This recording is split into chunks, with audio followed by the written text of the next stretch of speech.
Sa tuwing niyayakap ko siya, ang aking stepdaughter ay sumisigaw ng histerikal sa matinding takot. Agad akong minura ni Ramon at inakusahan akong isang mapang-api sa bata sa harap ni Manang Sol. Dahil sa pagdududa, palihim akong nagkabit ng maliit na CCTV sa kanilang silid habang walang tao sa bahay. Nang makita ko ang recording noong hapong iyon, bigla akong nanghina. Ngunit bago magsimula ang kwento, mangyaring mag-iwan ng komento kung saan kayo nanonood. Huwag kalimutang i-like at mag-subscribe sa channel na ito. Ang aroma ng longganisa na piniprito sa mainit na kawali ay bumalot sa malinis at puting kusina. 5:00 pa lang ng umaga, ngunit abala na si Carmela sa apron na nakabigkis sa kanyang baywang. Sa 3 buwan ng kasal nila ni Ramon, nagpasya si Carmela na maging isang perpektong asawa at madrasta. Alam niyang hindi madali ang kanyang posisyon na palitan ang tunay na ina ni Maya, isang 5 taong gulang na tahimik na bata na siyang pinakamalaking hamon sa kanyang buhay. Inayos ni Carmela ang sinangag na may longganisa sa hugis mukha ng oso sa isang maliit na pink na plato. Ngumiti siya nang may kasiyahan. Umaasa siyang kakainin ni Maya ang kanyang niluto ngayong umaga nang hindi na kailangang suyuin pa. Ang bango, mahal, bati ng isang malalim na boses mula sa likuran. Lumingon si Carmela at nakita si Ramon na nakatayo ng tuwid sa kanyang nakaplansang Amerikana para sa trabaho. Gwapo talaga ang kanyang asawa. Matigas ang mukha nito na may matibay na panga, ang tipo ng lalaki na magpaparamdam sa sinumang babae na protektado sila. Pakiramdam ni Carmela ay mapalad siya. Si Ramon ay isang mayamang balo, may kaya, at sa pakiramdam ni Carmela, mahal na mahal siya. Para ito kay Maya. Sabi niya, kahapon gusto niya ng longganisa. Sagot ni Carmela habang tinatanggal ang kanyang apron. Lumapit siya, inayos ang kwelyo ng polo ni Ramon na bahagyang tabingi. Gusto mo na ba ng kape ngayon? Tumango si Ramon. Ngunit hindi nakatuon ang kanyang mga mata kay Carmela. Abangan ang lalaki sa pag-scroll sa screen ng kanyang cellphone. May ilang mensahe mula sa kliyente. Pakisigurong malapot ang kape, ginang Carmela, sabi niya. Bahagyang nagulat si Carmela. Ang pagtawag ni Ramon ng ginang ay tila formal, para siyang kausap ang isang kasamahan sa trabaho at hindi ang kanyang asawa. Ngunit ipinagsawalang bahala ito ni Carmela. Siguro gusto lang ni Ramon na sanayin ang tawag na iyon upang tularan siya ni Maya. Sa ngayon, nahihirapan pa rin si Maya na tawagin siyang ina. Maya-maya, narinig ang tunog ng maliliit na yapak na bumababa sa hagdan. Lumitaw si Maya na nakasuot ng medyo malaking uniforme ng kindergarten. Nakak-ponytail ang buhok niya ngunit mukhang magulo. Magandang umaga, mahal kong Maya. Bati ni Carmela sa isang masiglang tono na sadyang ginawa ng medyo labis upang hikayatin ang bata. Tumigil si Maya sa dulo ng hagdan. Namumutla ang mukha ng bata. Ang kanyang malalaking bilog na mata ay tumingin kay Carmela at mabilis na lumipat sa kanyang ama na nakaupo sa hapagkainan. Walang ngiti, walang pagbati. Lumakad si Maya nang nakayuko. Pinagdikit ang kanyang mga balikat na parabang dumadaan sa isang pasilyo na puno ng multo. At umupo sa upuan na pinakamalayo sa posisyon ni Carmela. Halika, aayusin muna ni Ina ang buhok mo, ha? Ang gulo kasi, sabi ni Carmela ng mahinahon. Iniabot niya ang kanyang kamay upang hawakan ang buhok ni Maya. Huwag, napatigil si Maya. Ang kanyang maliit na katawan ay umatras, kaya't ang upuan ay tumunog ng malakas habang kumikiskis sa marmol na sahig. Nanlamig ang kamay ni Carmela sa ere. At bumagsak ang kanyang puso. Labis-labis ang reaksyon. Gusto lang niyang ayusin ang buhok, hindi manakit. Biglang tumahimik ang hapagkainan. Tanging ang tunog lamang ng kutsara ni Ramon na tumatama sa tasa ng kape ang pumutol sa katahimikan.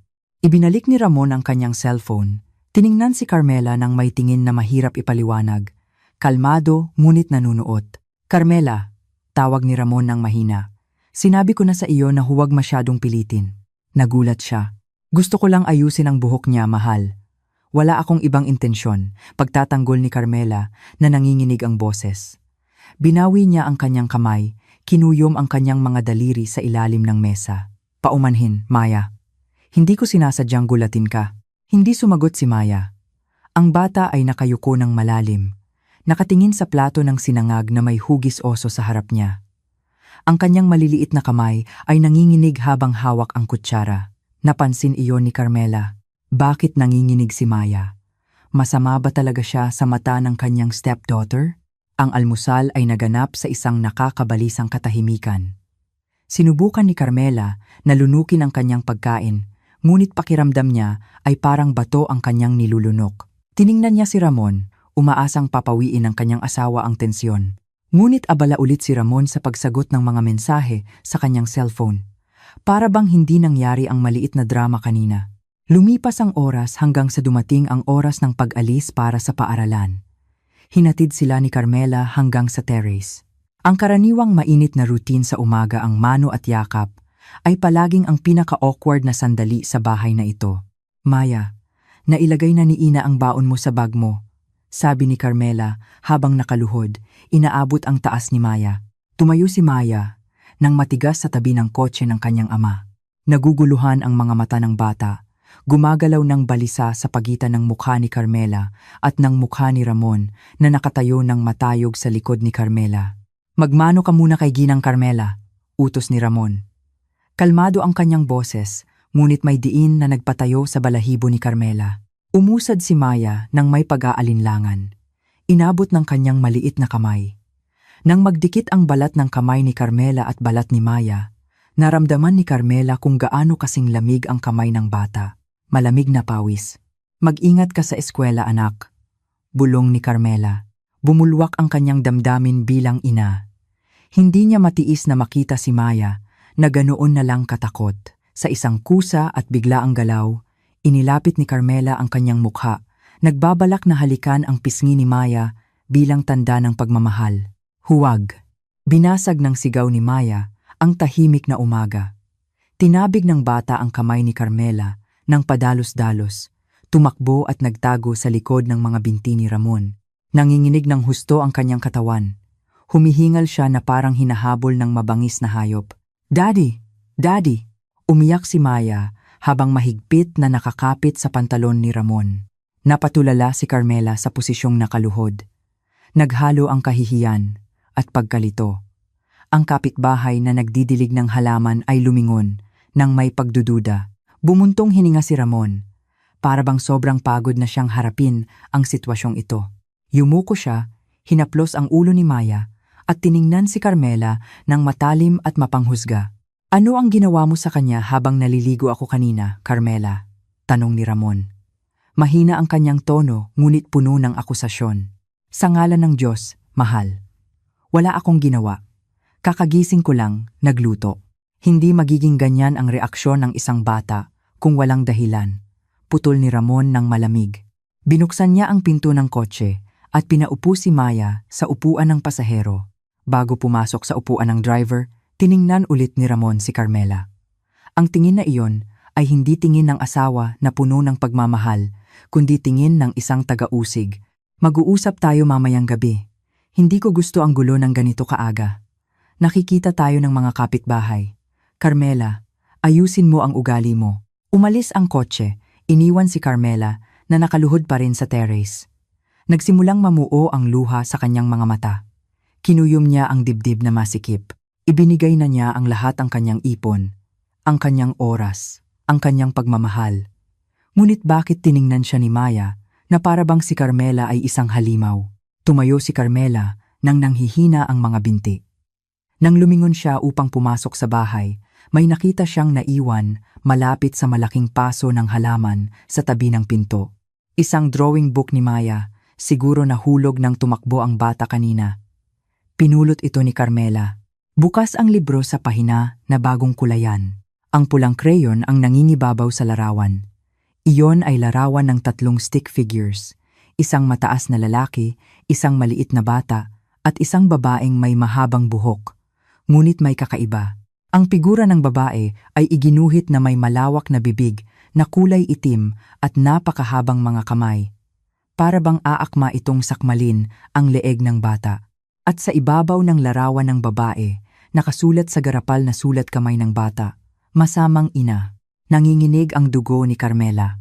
Hindi dahil sa sulat, kundi dahil nakita niya ang isa pang detalye sa sulok ng papel. May bakas ng napakalakas na pagdiin ng lapis, para bang ang gumuhit ay nagpipigil ng galit o labis na takot. At ang mas nakakatakot pa, nakilala ni Carmela ang pattern ng damit na suot ng figura ng masamang ina na iyon. Iyon ang pajama na madalas niyang suotin. Sino ang nagturo kay Maya na gumuhit nito? Nanginginig ang cellphone ni Carmela. May notification na mensahe mula sa hindi kilalang numero. Ang laman nito ay isang maikling pangungusap lamang. Magaling magkuwento ang iyong asawa, ngunit nakalimutan niyang takpan ang isang maliit na butas. Ang misteryosong mensahe mula sa hindi kilalang numero ay patuloy na bumabagabag sa isip ni Carmela sa buong araw. Magaling magkuwento ang iyong asawa, ngunit nakalimutan niyang takpan ang isang maliit na butas. Umiikot ang pangungusap na iyon sa kanyang ulo na parang sirang cassette tape na lumalason sa kanyang konsentrasyon sa opisina. Gayunpaman, pilit na ipinagsawalang bahala ni Carmela ang pagdududa. Pinili niyang maniwala na iyon ay gawa lamang ng isang nanggugulo o marahil ay dating kasintahan ni Ramon na hindi pa nakaka-move on. Ayaw niyang sirain ang kanilang bagong kasal dahil lang sa hindi malinaw na digital na panunukso. Pag-uwi mula sa trabaho, nagpasya si Carmela na dumaan sa isang malaking tindahan ng laruan sa sentro ng bayan.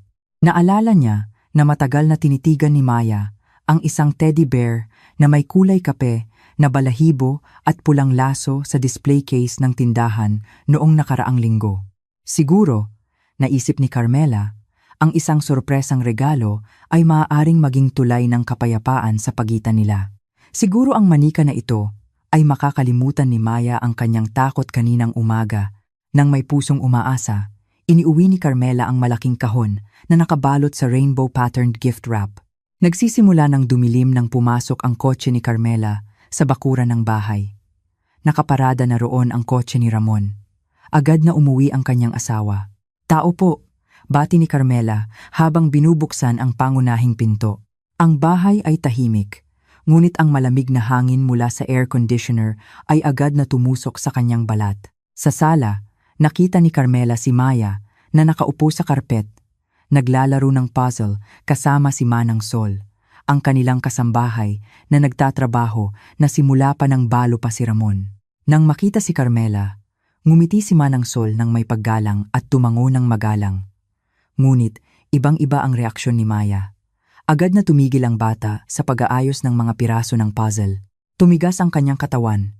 Lumaki ang kanyang mga mata ng may pag-iingat. Para bang hindi ang kanyang madrasta ang dumating, kundi isang maninila. "Kumusta, mahal kong Maya? Tingnan mo ang dala ni Ina." Sinubukan ni Carmela na balewalain ang pagtanggi ng bata. Lumapit siya nang may malawak na ngiti. Itinatago ang kirot sa kanyang puso. Lumuhod siya malapit sa karpet. Inabot ang kahon ng regalo. "Ito ang manika na nakita mo sa mall noong nakaraan. Bubuksan natin ng magkasama, ha?" Hindi gumalaw si Maya. Ang kanyang paghinga ay nagsimulang maging mabigat at mabilis. "Halika na anak. Binili ito ni Ina para lang sa iyo." Pakiusap ulit ni Carmela. Bahagyang nagpumilit. Iniabot niya ang kanyang kamay upang hawakan ang balikat ni Maya. "Huwag kang lalapit." Ang sigaw ay naging matinis, mas malakas at mas histerikal kaysa sa nangyari kaninang umaga. Tumalon si Maya, sinipa ang mga piraso ng puzzle hanggang sa kumalat ang mga ito at kinuha ang kahon ng regalo sa kamay ni Carmela. Sa lakas na hindi malaman kung saan nagmula, inihagis ng bata ang kahon ng buong lakas patungo kay Carmela. Brooke! Ang matigas na gilid ng kahon ay tumama sa pilipisan temple ni Carmela. Agad na kumalat ang sakit na sinundan ng panandaliang pagkahilo. Natumba si Carmela patalikod. Hawak ang kanyang pulso na kumikirot. "Naku! Nonay Maya! Apo!" Nagulat si Manang Sol. Hindi alam kung sino ang tutulungan. Hindi huminto si Maya doon. Umusad siya hanggang sa tumama ang kanyang likod sa dingding at sumigaw ng sumigaw habang tinatakpan ang kanyang mga tainga. "Umalis! Umalis! Huwag mo akong saktan. Tulong, Daddy. Tulungan mo ako." Nganga si Carmela. "Huwag mo akong saktan?" Kailan niya sinaktan ang bata na ito? Ano ito? Isang malaking boses na tumunog ang nagpatigas sa lahat ng nasa silid. Lumabas si Ramon mula sa study room na namumula ang mukha. Tiningnan niya ang kaguluhan sa sala. Ang mga nakakalat na puzzle, ang yupi na kahon ng regalo, si Carmela na hawak ang kanyang pilipisan, at si Maya na histerikal sa sulok ng silid. Nang hindi nagtatanong, tumakbo agad si Ramon kay Maya, binuhat ang bata at niyakap ng mahigpit. "Shh! Kumalma ka anak! Nandito si Daddy! Nandito na si Daddy! Walang sasakit sa'yo!" Nang humupa ng kaunti ang iyak ni Maya at naging hikbi, lumingon si Ramon kay Carmela. Ang kanyang tingin ay napakalamig at puno ng poot, kaya't pakiramdam ni Carmela ay lumiit siya. "Ano ang ginawa mo, Carmela?" Bulong ni Ramon. "Mahal, nagbigay lang ako ng regalo."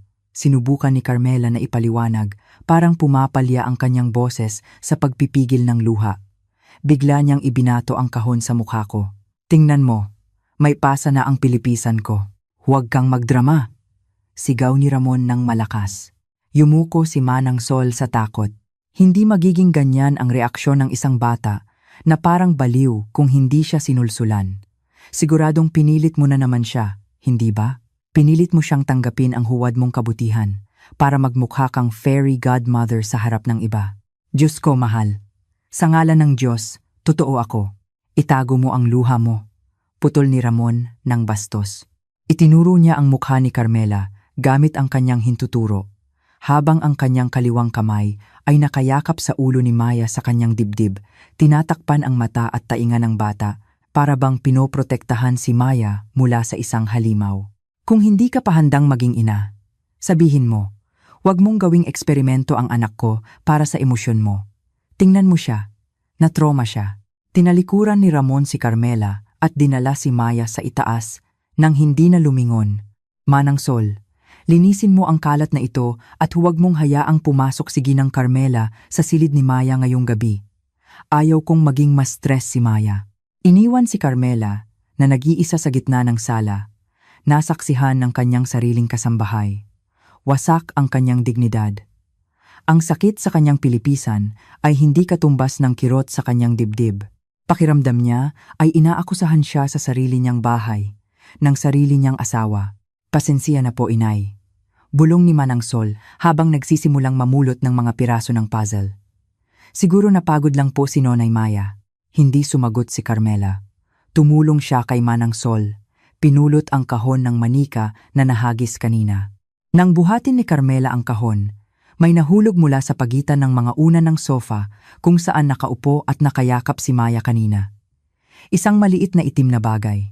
Sa simula, inakala ni Carmela na ito ay isang piraso ng puzzle o laruan ng Lego. Ngunit nang pulutin niya ito, kumunot ang kanyang noo. Iyon ay isang flash drive na hugis cartoon character, ngunit bahagyang bukas ang takip nito.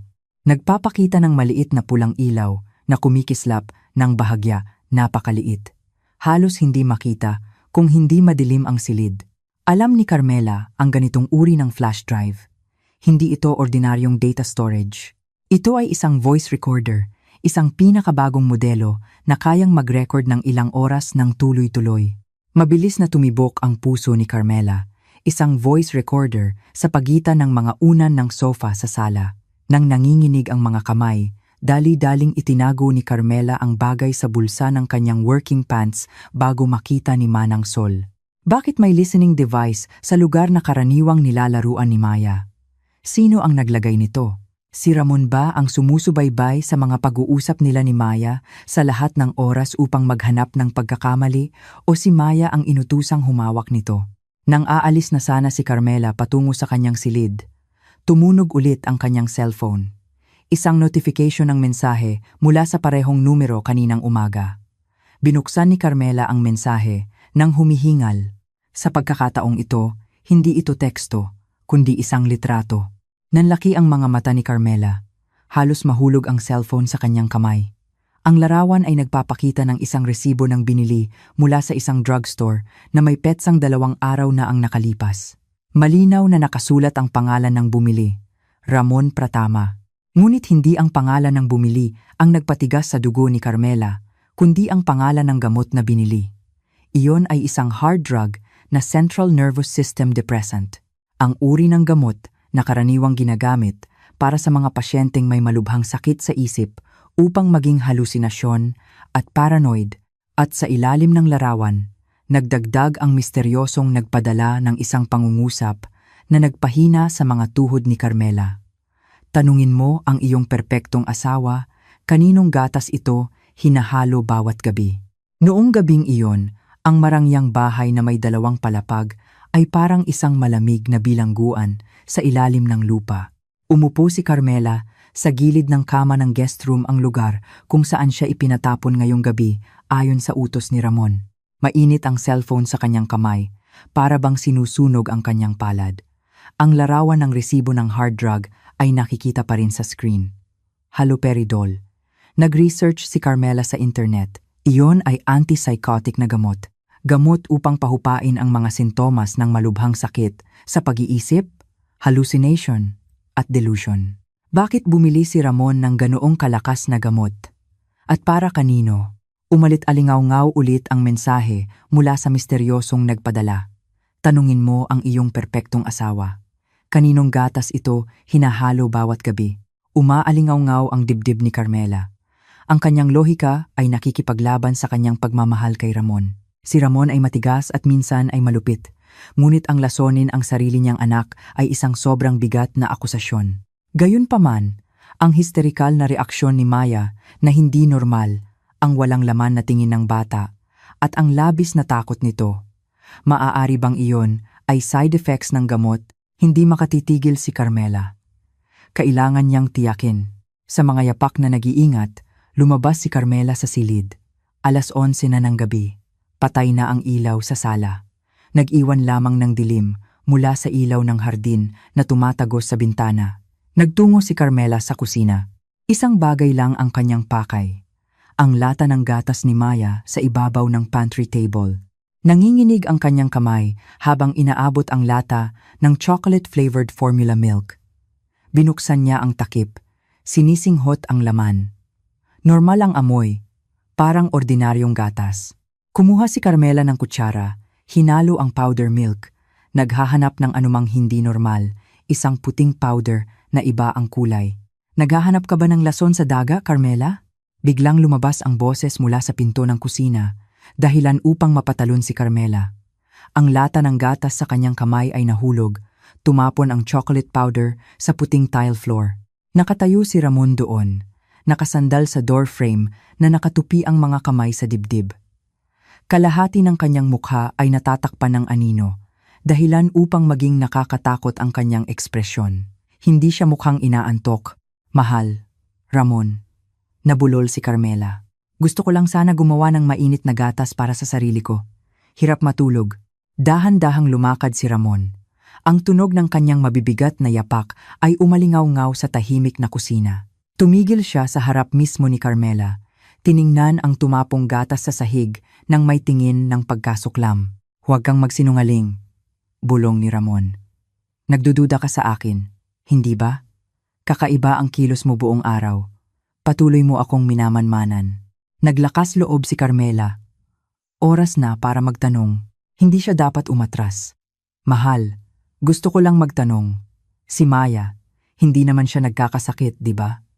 Ibig kong sabihin, sakit na nangangailangan ng espesyal na gamot, kumunot ng malalim ang noo ni Ramon. Ano ang ibig mong sabihin? Kaninang umaga at kaninang hapon, hindi normal ang reaksyon ni Maya, mahal. Hindi magiging histerikal ang isang bata nang walang dahilan. Nag-aalala ako na baka nagkamali siya ng ininom na gamot o may nagbigay sa kanya ng bagay na nagpapahalusinate sa kanya. Sinubukan ni Carmela na pumili ng mga salita ng pinakamahinhin, iniiwasan ang direktang akusasyon. Katahimikan saglit, at pagkatapos ay tumawa si Ramon, isang tuyo at walang humor na tawa. Umiling siya ng dahan-dahan, tinitingnan si Carmela na para bang nakikita niya ang isang taong dapat kaawaan. Wow, ang galing mo talaga, Carmela, sabi ni Ramon ng sarkastiko. Ngayon gusto mo nang maging doktor o detective? Gusto mo akong akusahan na nilalason ko ang sarili kong anak para itago ang pagkakamali mo? Hindi ako nag-aakusa, mahal. Nagtatanong lang ako. Sumama ka. Putol ni Ramon ng matalim. Hinawakan niya ang pulso ni Carmela ng bastos. Kinaladkad siya palabas ng kusina.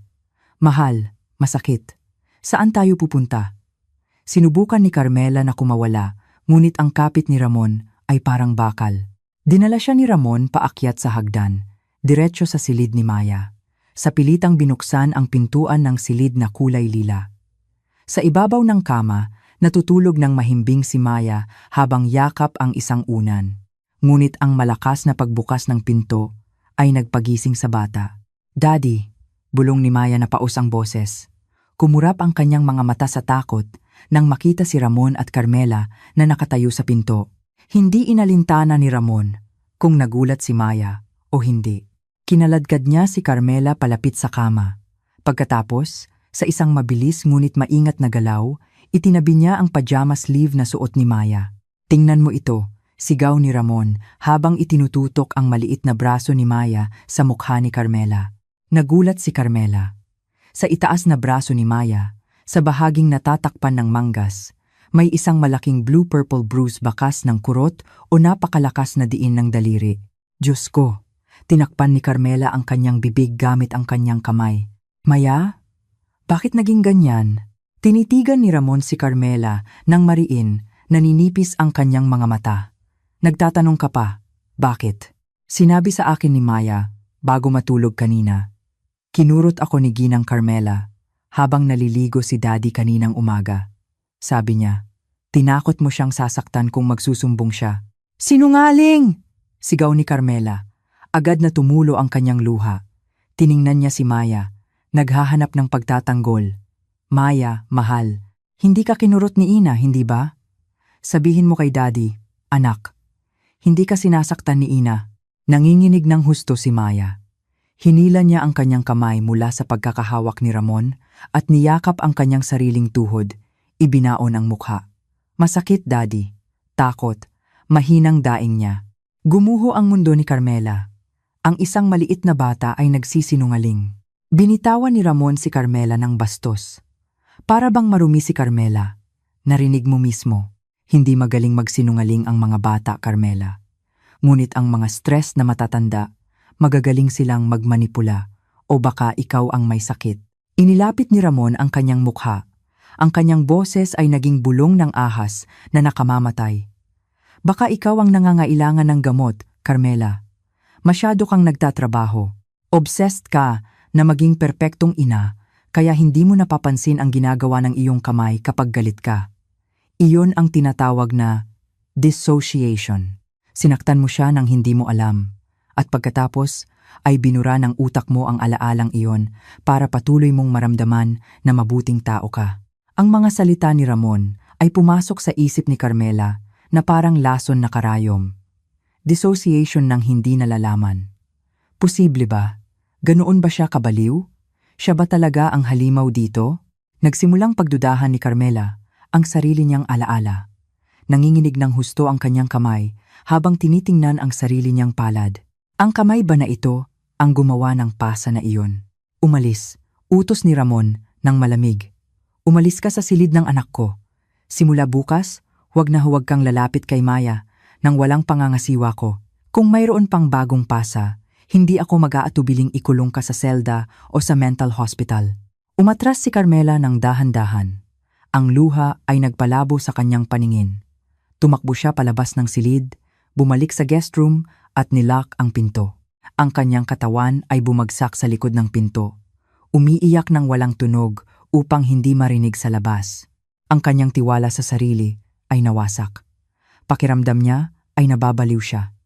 Ngunit sa gitna ng kanyang pag-iyak, nahawakan niya ang bulsa ng kanyang pantalon. Ang flash drive na voice recorder na natagpuan niya kaninang hapon ay nandoon pa rin. Ang bagay ay malamig sa kanyang balat. Kung siya nga ay baliw, kung siya nga ang gumawa ng karahasan ng hindi sinasadya, maaaring patunayan ito ng recording na ito. Siguro ang recording na ito ay naglalaman ng boses ni Carmela na minura-mura si Maya habang nawawala ang kanyang alaala.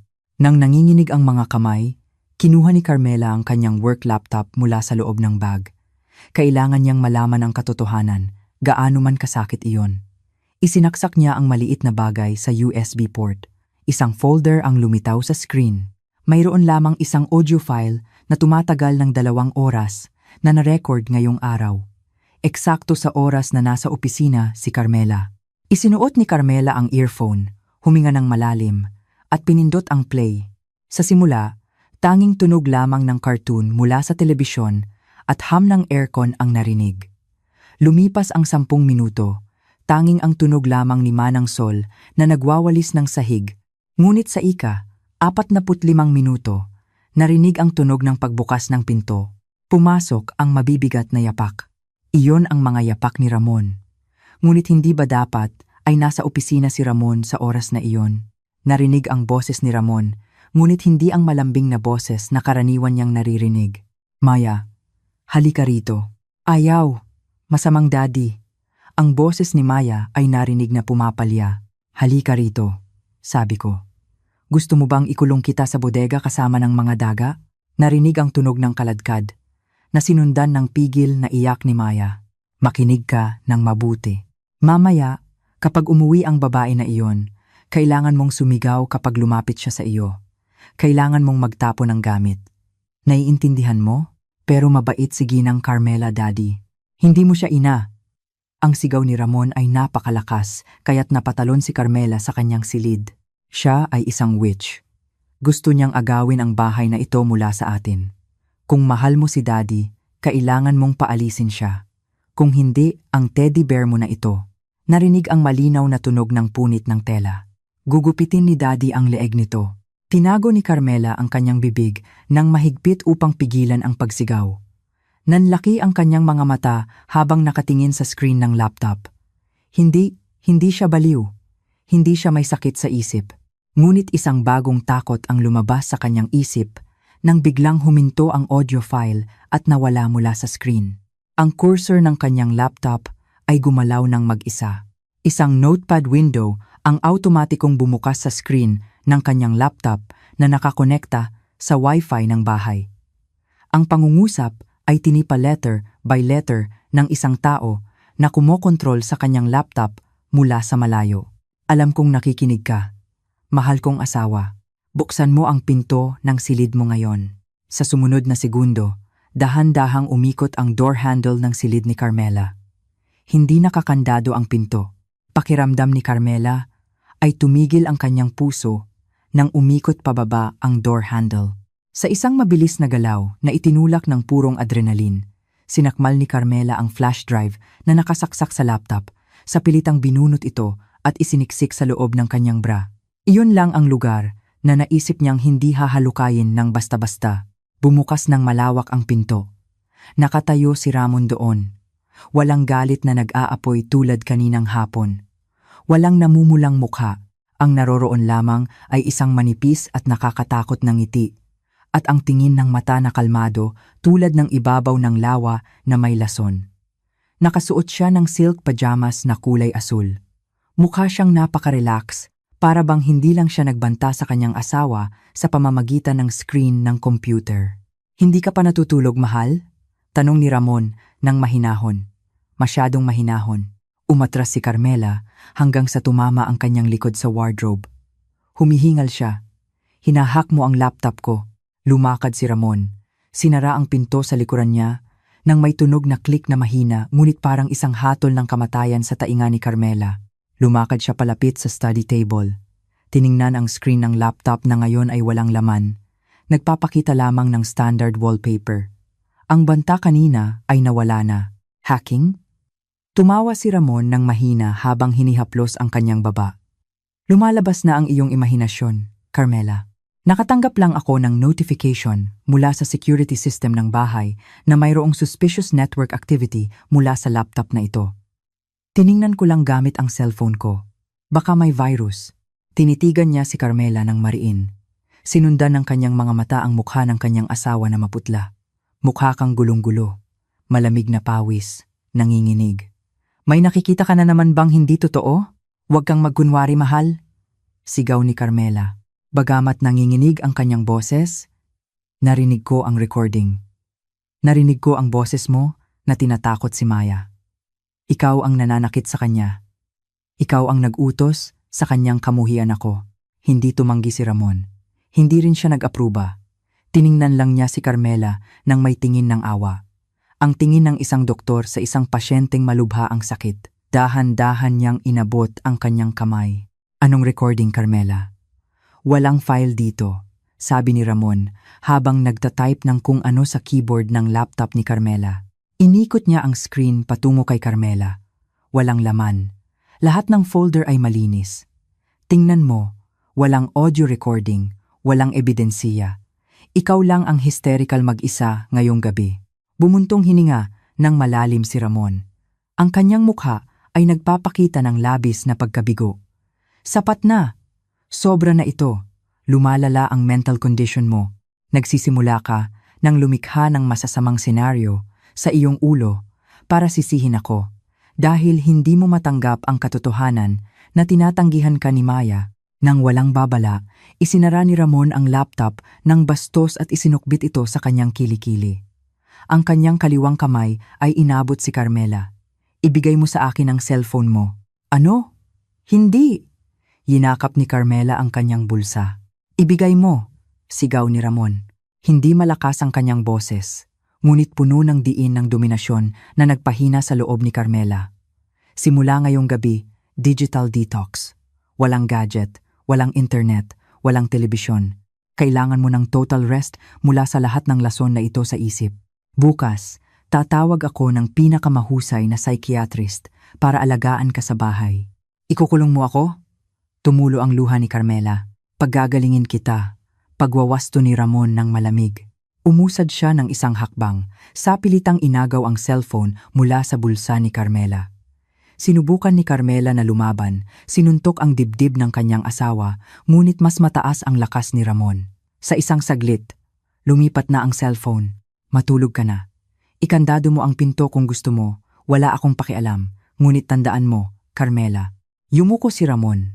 Bumulong ng pangungusap mismo sa tainga ni Carmela. Ang amoy ng mint mula sa kanyang hininga ay nakakasuka. Walang maniniwala sa iyo.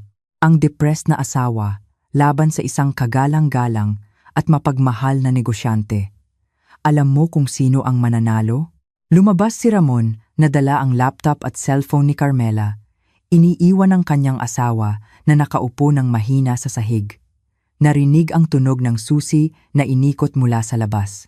Nakakulong si Carmela. Noong gabing iyon, hindi natulog si Carmela ni isang saglit. Nakayakap siya sa sulok ng silid. Yakap ang kanyang tuhod. Pakiramdam niya ay nag-iisa siya sa mundong ito. Naputol ang kanyang komunikasyon. Ang ebidensiya, bagamat ligtas ang flash drive sa loob ng kanyang damit panloob, ay walang silbi kung wala siyang gamit para i-play ito o ipadala sa ibang tao. Nawala na ang laptop at cellphone. Kinaumagahan, nagsimula ang tunay na impyerno. Ang bahay ay naging isang fortress. Ang gate sa harap ay nakakandado ng doble. Ang gwardiya, na karaniwang palakaibigan, ay pinalitan ng isang bagong tao na matalim ang mukha at hindi pinahintulutan si Carmela na lumabas sa teres. Si Manang Sol, ang tanging taong maaaring makatulong, ay mukhang takot na takot.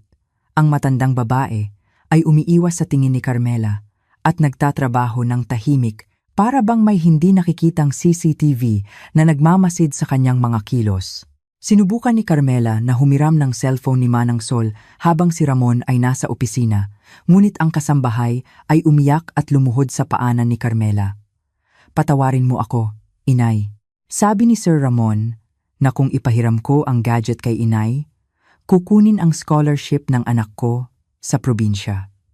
Si Sir Ramon ang nagbabayad ng pag-aaral ng anak ko, inay. Natatakot ako, ang hikbi ni Manang Sol. Napaupo si Carmela nang nanghihina sa dining chair. Napaghandaan na ni Ramon ang lahat. Itinali niya ang lahat ng tao sa pamamagitan ng pera at kapangyarihan. Ganap na nakahiwalay si Carmela sa loob ng gintong kulungan na ito. Hapon na, umabot sa rurok ang kawalan ng pag-asa ni Carmela. Kailangan niya ng paraan para makalabas.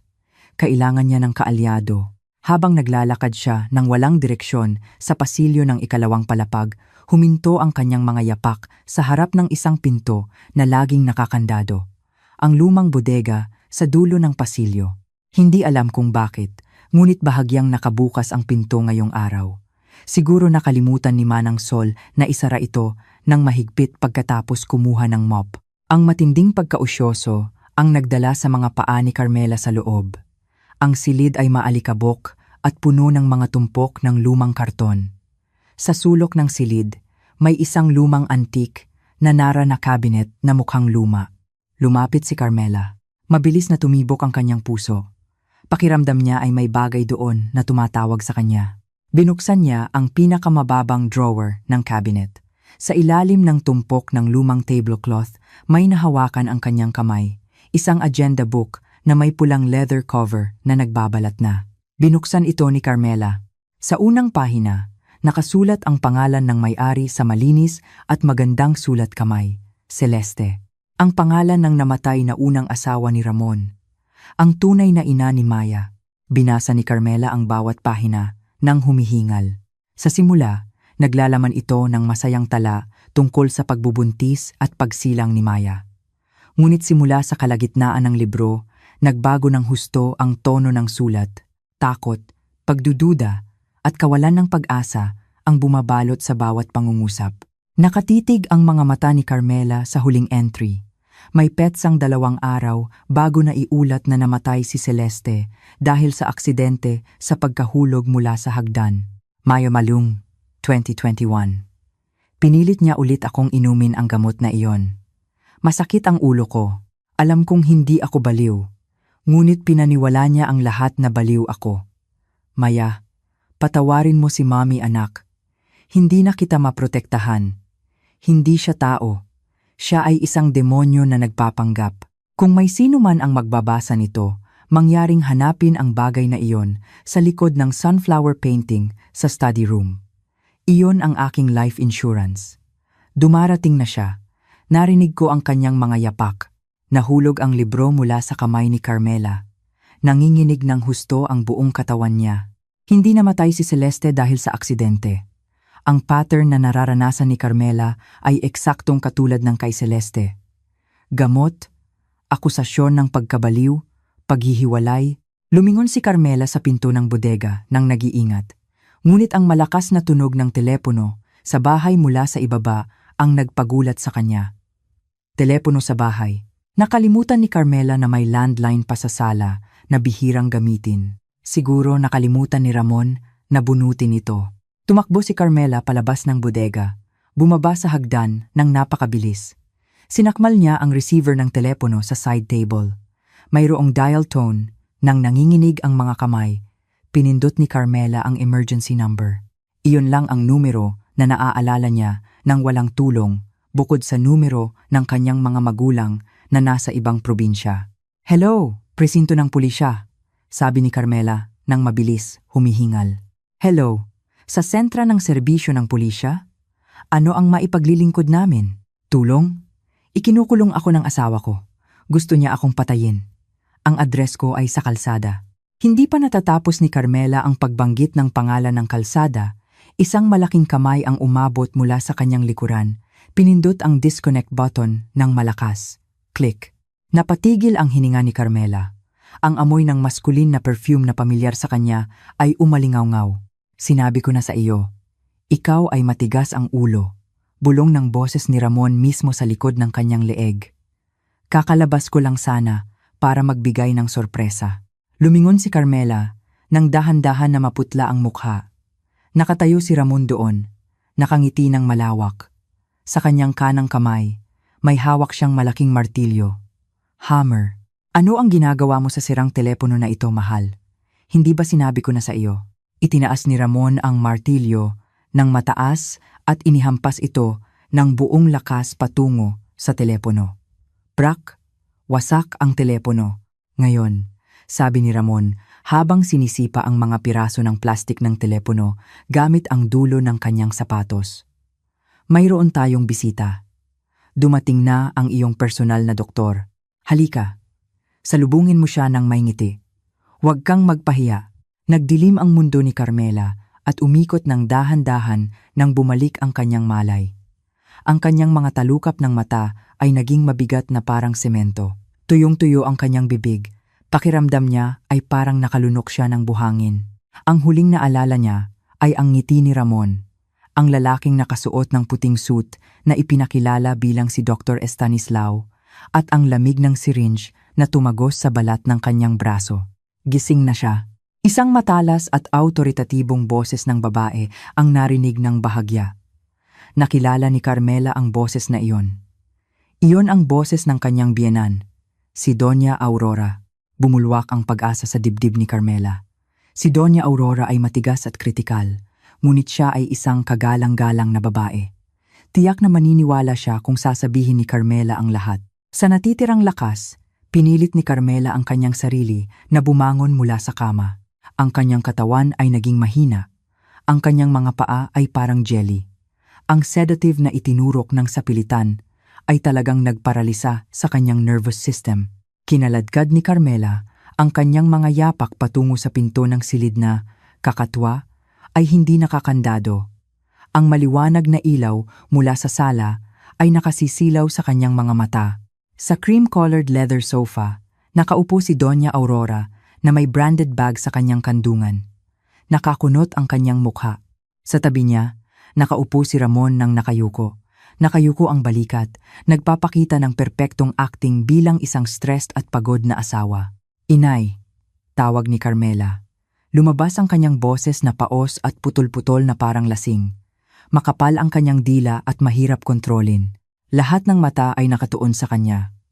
Sa halip na awa, ang tingin ni Doña Aurora ay nagpakita ng matinding pagkasuklam. Tingnan mo siya, inay, sabi ni Ramon ng mahina. Ang kanyang tono ay puno ng huwad na kalungkutan. Kagigising lang ng ganitong oras, magulo ang buhok at nahihilo kung maglakad. Sabi ni Dr. Estanislao, kailangang taasan ang dosis ng gamot dahil nagiging mas agresibo na siya. Diyos ko, Carmela, bulong ni Doña Aurora habang umiiling.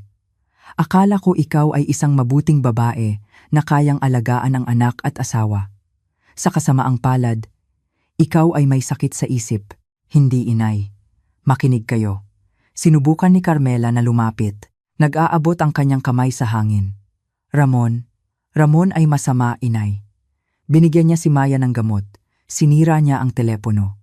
Gusto niya akong patayin.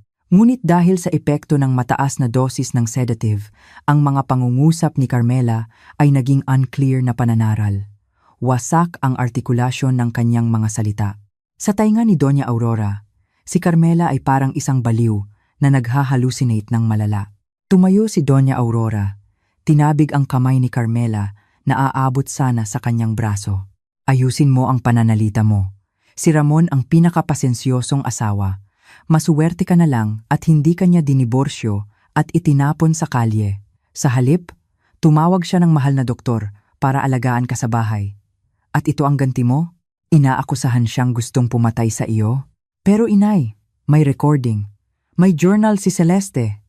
Umiyak si Carmela. Binasa ng kanyang luha ang kanyang mga pisngi. Hindi kinaya ng kanyang mga tuhod ang kanyang katawan. Bumagsak siya sa malamig na marble floor.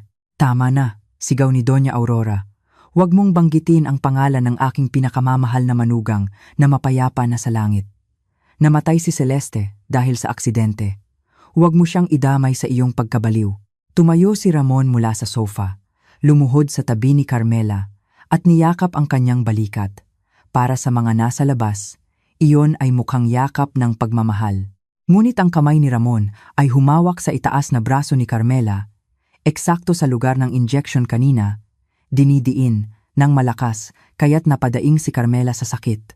Patawarin mo ang asawa ko, inay. Inaatake na naman siya, bulong ni Ramon ng mahinahon, at pagkatapos ay lumingon kay Carmela nang may nakamamatay na tingin na nakatago mula sa paningin ng kanyang ina. Mahal, kailangan mong magpahinga. Huwag kang magpahiya sa harap ni inay. Nasaan si Maya? Sumigaw si Carmela nang nawawalan ng pag-asa. Gusto kong makita si Maya. Takot sa iyo si Maya, sambit ni Doña Aurora. Kanina, nagtago ang apo ko sa comfort room nang marinig ang boses mo na lumabas sa silid. Ikaw ay isang bigong madrasta. Bigo. Ang salita ay tumusok sa puso ni Carmela nang mas masakit kaysa sa pisikal na sampal. Bigo, baliw, walang utang na loob. Tama na, inay. Hayaan ninyong dalhin ni Ramon si Carmela sa silid ulit. Darating na ang bago niyang nurse mamaya, sabi ni Ramon na umaawat. Inalalayan niya. Umastumpak, kinaladkad, si Carmela pabalik sa guest room. Pagkasara ng pinto, nahulog ang maskara ni Ramon. Agad niyang itinulak si Carmela hanggang sa bumagsak ito sa kama. Tingnan mo, walang silbi ang pagsasalita mo, sabi ni Ramon ng malamig. Mas naniniwala si inay sa luha ko kaysa sa pananaral ng isang baliw na tulad mo. Ang epekto ng haloperidol at sleeping pills ay nagpapakita sa iyo na parang isang addict, Carmela. Perpekto. Umiyak lang si Carmela nang walang tunog. Masyadong mahina ang kanyang katawan para lumaban. Pakiramdam niya ay maliit, ininsulto, at nag-iisa sa mundong ito. Oh, isa pa pala. Ngumiti si Ramon nang nakangisi. Dahil abala ako sa trabaho at hindi kita mababantayan ng 24 oras, umarkila ako ng isang personal na nurse para sa iyo. Siya ang titira sa silid na ito kasama mo. Siya ang sisiguro na iinom ka ng gamot, kakain, at hindi magiging suspicious. Bumukas ulit ang pinto ng silid. Isang dalagang babae ang pumasok na may dalang tray na naglalaman ng isang basong tubig at ilang color pills. Ang babae ay maganda. May slim na katawan na nakasuot ng masikip na puting uniforme ng nurse. Ang kanyang buhok ay may kulay na blonde at ang kanyang makeup ay masyadong makapal para sa isang profesional na medical personnel. Ngunit ang nagpatigas sa dugo ni Carmela ay hindi ang kanyang hitsura, kundi ang paraan ng pagtingin ng babae kay Ramon. May kislap ng pagnanasa at pagiging malapit doon na nakakasuka. Ngumiti ang babae ng flirty at inilagay ang tray sa mesa. Hello, Ginang Carmela. Sino ang babaeng iyon sa isang matamis na tono? Ipakilala ko po. Ako si Arian. Ako ang aalaga kay Ginang Carmela simula ngayon. Nakilala ni Carmela ang boses na iyon. Iyon ang boses ng babae na narinig niya ng saglit sa telepono ni Ramon ilang linggo na ang nakalipas na inangkin ni Ramon na isang demanding client. At ang tingin ni Arian kay Carmela ay hindi tingin ng isang nurse, kundi tingin ng isang nanalo na nakakakita sa isang talunan. Lumakad si Ramon palapit kay Arian. Walang hiya niyang hinaplos ang baywang ng babae sa harap ni Carmela. Pakialagaan siyang mabuti, Arian. Siguraduhin mong matutulog ng mahimbing ang asawa ko magpakailanman. Ibig kong sabihin, sa panahon ng pagpapagamot. Tumawa ng mahina si Arian. Isang tawa na parang tunog ng kampana ng kamatayan sa tainga ni Carmela. Sige, mahal. Iwan mo sa akin. Lumabas si Ramon. Iniiwan si Carmela na nakakulong kasama ang kanyang mistress na ngayon ay may ganap na kapangyarihan sa kanyang buhay. Lumapit si Arian sa kama. Hinawakan ang baba ni Carmela gamit ang kanyang mahaba at matatalim na kuko. Nawala ang matamis ng ngiti niya. Pinalitan ng isang nakakatakot na Judes na mukha. Kaya pala ito ang may bahay na iyan, na mayabang, bulong ni Arian. Kinuha niya ang basong tubig at isang dakot ng pills mula sa tray. Makinig ka, babaeng baliw. Inumin mo agad ito. Kung mas mabilis kang mawawala, mas mabilis kami ni Ramon na makokontrol ang bahay na ito at makakasal ng opisyal. Kaya, maging mabait na bata at lunukin ang iyong gamot. Sa pilitang itinutok ni Arian ang mga pills sa bibig ni Carmela. Mahigpit na isinara ni Carmela ang kanyang mga labi. Umagos ng malakas ang luha. Ayaw niyang mamatay. Ayaw niyang matalo. Ngunit zero ang kanyang lakas. Sa sandaling halos malunod siya sa kawalan ng pag-asa, bumalik ang alaala ni Carmela sa journal ni Celeste na nabasa niya ng saglit sa bodega. Hanapin ang bagay na iyon sa likod ng sunflower painting sa study room. Ang study room ni Ramon ay katabi lang ng silid na ito. Magkatabi ang kanilang mga dingding. Nang bahagyang hindi nag-iingat si Arian dahil inilapag ang baso, may nakita si Carmela sa dingding malapit sa ulo ng kama. May isang manipis na crack doon at isang lumang ventilation hole na natatakpan ng isang cabinet. Kung ang istruktura ng bahay na ito ay katulad ng sa mga lumang bahay, ang ventilation ay maaaring nakakonekta sa katabing silid. Hinayaan ni Carmela si Arian, napilitin siyang lunukin ang isang pil, nagkunwari siyang nahimatay pagkatapos. Kaduwagan, bulong ni Arian. Pagkatapos ay lumakad ang babae patungo sa sofa sa sulok ng silid. Kinuha ang kanyang cellphone at nagsimulang mag-selfie. Bahagyang binuksan ni Carmela ang kanyang mga mata. Hindi pa siya tapos. Mayroon pa siyang flash drive sa kanyang bra. At ngayon, mayroon siyang bagong pakay. Pasukin ang dingding na ito o maghanap ng paraan para makapasok sa study room. Ngunit bago pa siya makagawa ng plano, tumama ang kanyang mga mata sa kisame ng silid. Sa itaas na sulok, may isang maliit na pulang indicator light na kumikislap mula sa smoke detector. Teka, hindi iyon smoke detector. Iba ang hugis nito. May isang maliit na itim na lens sa gitna. Iyon ay isang CCTV camera. Napatigil ang hininga ni Carmela. Nagkabit si Ramon ng kamera sa silid na ito para manmanan siya. Isang baliw, desperado, at mapanganib na ideya ang lumabas sa isip ni Carmela. Kung gusto ni Ramon manood, bibigyan siya ni Carmela ng show. Ngunit hindi show ng isang baliw. Gagamitin niya ang kamera na iyon upang baliktarin ang sitwasyon. Ngunit sa ngayon, kailangan niyang mabuhay mula sa ahas na babae na nagngangalang Arian na ngayon ay nakatingin sa kanya habang nilalaro ang isang walang laman na syringe sa kanyang kamay. Mahaba ang gabi, ginang Carmela, bulong ni Arian. Huwag kang umasa na makakatulog. Ang mapait na lasa ng gamot ay nanatili pa rin sa dila ni Carmela.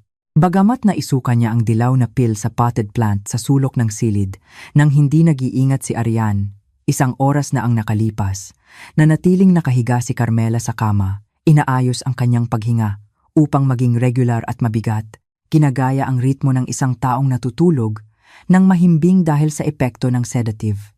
Sa sulok ng sofa, nakaupo si Arian nang nakabukaka ang mga binti habang nakasuot ng headset. Ang ilaw mula sa screen ng cellphone ay nagpapaliwanag sa kanyang mukha na nakangiti ng flirty. Nakikipag-video call siya. Malamang, kay Ramon. Narinig ni Carmela nang bahagya ang tunog ng pigil na tawa ni Arian at mga bulong. Oo, mahal, ligtas. Tulog na siya na parang patay. Nagalit ang puso ni Carmela. Ngunit ang kanyang utak ay gumagana na ngayon ng mas malamig pa kaysa sa yelo. Ang kanyang mga luha ay tuyo na. Ang takot na nagpaparalisa sa kanya kanina ay nagbago na ngayon sa isang primitive na survival instinct. Naalala niya ang mensahe sa journal ni Celeste, sunflower painting sa study room. Eksaktong doon ng madaling araw, sa wakas ay natulog na si Arian. Ang kanyang cellphone ay nakalagay sa kanyang dibdib, ang kanyang bibig ay bahagyang nakabukas. Narinig ang tunog ng mahinang hilik. Ito na ang pagkakataon niya. Bumaba si Carmela mula sa kama ng walang tunog. Ang kanyang mga paa ay walang sapin na dumampi sa malamig na sahig. Hindi siya nagtungo sa pinto palabas ng silid dahil alam niya na nakakandado iyon mula sa labas at ang susi ay nasa bulsa ng masikip na pantalon ni Arian. Masyadong malaki ang peligro para kunin ito. Ang mga mata ni Carmela ay nakatuon sa malaking wardrobe na nakadikit sa dingding sa kanan. Ang dingding na iyon ay direktang katabi ng study room ni Ramon. Sa mga lumang bahay na tulad nito, karaniwan nang may connecting door sa pagitan ng mga silid na madalas na isinasara ng permanente o kaya'y hinaharangan lang ng cabinet ng mga bagong may-ari. Iginilid ni Carmela ang kanyang katawan sa makitid na puwang sa pagitan ng wardrobe at dingding. Tama nga, sa likod ng makapal na alikabok ay may isang wood door frame. Kinapa niya ang door handle, nakakandado. Ngunit ito ay isang ordinaryong slot lock na kalawang na. Binunot ni Carmela ang hairpin mula sa kanyang ulo. Nang nanginginig ngunit nakatuon ang kamay, inikot-ikot niya ang keyhole. Narinig ang isang mahinang tunog ng click. Bumukas ang pinto nang may bahagyang ingay. Ang aroma ng mamahaling tobacco at lumang papel ang sumalubong sa kanya. Pumasok si Carmela sa study room ni Ramon. Madilim ang silid. Tanging ang ilaw lamang ng buwan ang nagpapaliwanag dito na tumatagos sa kurtina ng bintana. Mabilis na tumibok ang puso ni Carmela. Kung nagkabit din si Ramon ng CCTV dito, tapos na ang kanyang buhay. Ngunit, nakita ni Carmela na patay ang indicator light ng CCTV sa sulok ng silid. Siguro pinatay ni Ramon ito kapag siya mismo ang nandito upang panatilihin ang privacy at nakalimutan niyang buksan ulit O baka pumanig ang Diyos kay Carmela ngayong gabi. Sinalat ni Carmela ang silid. Sa dingding sa ibabaw ng study table, nakasabit ang isang imitasyon na sunflower painting na Van Gogh style. Mukhang ordinaryo lang ang painting para sa mga ordinaryong tao, ngunit para kay Carmela ngayong gabi, iyon ay isang treasure map. Umakyat siya sa office chair ni Ramon at pagkatapos ay maingat na ibinaba ang mabigat na painting. Nagliparan ang alikabok. Sa likod ng wood frame, may isang brown envelope na nakadikit gamit ang itim na tape na halos blend sa kulay ng frame. Nanginginig ang kamay ni Carmela habang pinupunit ang tape. Tumalon siya pababa at binuksan ang envelope sa ilalim ng sinag ng buwan upang mabasa ang laman. Mayroong dalawang bagay sa loob, isang legal document at isang maliit na memory card, SD card. Binuksan ni Carmela ang document. Nanlaki ang kanyang mga mata nang basahin ang pamagat ng letterhead, Deed of Donation and Last Will and Testament. Binasa niya ang bawat linya ng humihingal. Ang document ay nagsasaad na ang marangyang bahay na ito, kasama ang lahat ng asset, savings at stocks ay pag-aari ng ama ni Celeste na ipinasa ng buo kay Maya. Si Ramon bilang asawa ay walang karapatan sa pag-aari ng kahit isang sentimo. May isang nakakatakot na clause sa huling paragraph. Kung mamamatay si Celeste, ang custody ng yaman ay mapupunta kay Maya. Si Ramon Pratama ay may karapatan lamang manirahan bilang guardian hanggang sa umabot si Maya sa edad na 21. Kung mamamatay si Maya o ideklara na may permanenteng mental disability bago ang edad na 21, ang lahat ng asset ay mapupunta kay Ramon Pratama ng buo. Pakiramdam ni Carmela ay umikot ang mundo. Nalutas ang puzzle. Hindi mayaman si Ramon. Si Ramon ay isang parasite. Pinakasalan niya si Celeste dahil sa yaman nito at nang hindi na kontrolado si Celeste, inalis siya. Ngayon, ang hadlang ni Ramon upang makontrol ang yaman ng buo ay isa na lang, si Maya. Ngunit hindi maaaring patayin ng basta-basta ni Ramon si Maya dahil magdudulot ito ng pagdududa sa pulisya. Kaya nagplano siya ng iba pang senaryo. Gawing baliw si Maya, gawing permanently mentally disabled si Maya o may severe trauma para makapag-apply si Ramon ng full asset management rights sa korte. At ang papel ni Carmela? Si Carmela ay isang pawn lamang. Si Carmela ay dinala para maging huwad na testigo. Kailangan ni Ramon ng isang tagalabas na maaaring magpatunay sa korte. Tama, Judge. Ang stepdaughter ko ay baliw. Madalas siyang hysterikal at naghahalucinate. At matapos ang trabaho ni Carmela, o kung malaman niya ang sobrang dami tulad ngayon, magiging katulad siya ni Celeste. Mamatay dahil sa depresyon at suicide. Tarantadong lalaki, bulong ni Carmela. Tumulo ang kanyang luha. Hindi dahil sa kalungkutan, kundi dahil sa galit.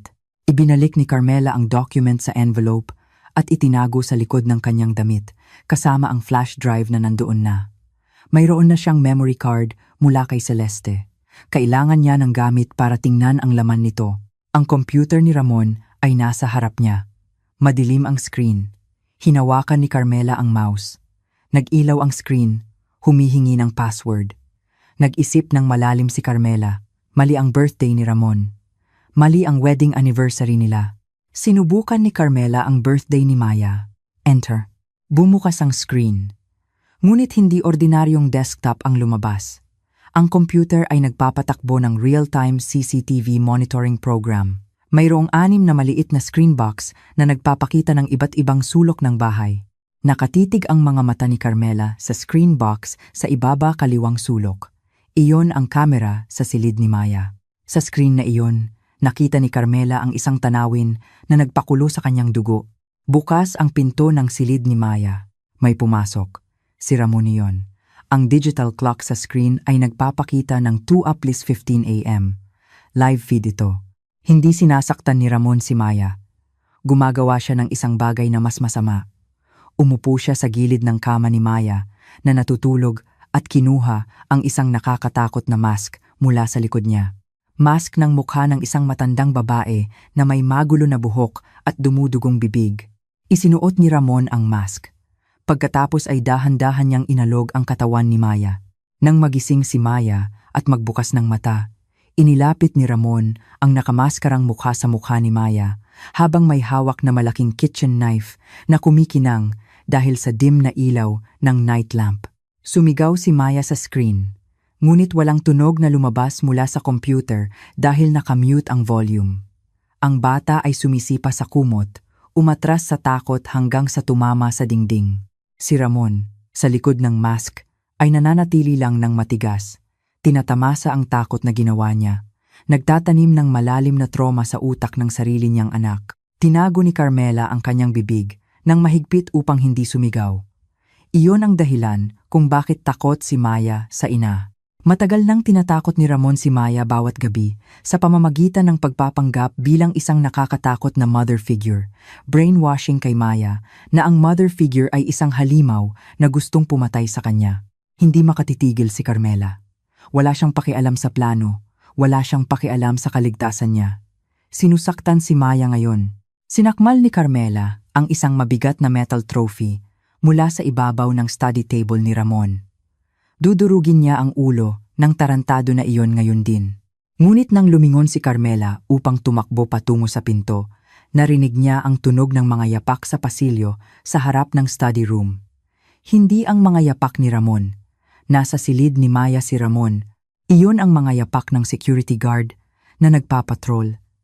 Nagpapatalb ang flashlight sa pagitan ng puwang, sa ilalim ng pinto ng study room, at mula sa direksyon ng guest room connecting door. Narinig ang paos na boses ni Arian na kagigising lang. Bakit nakabukas ang pinto?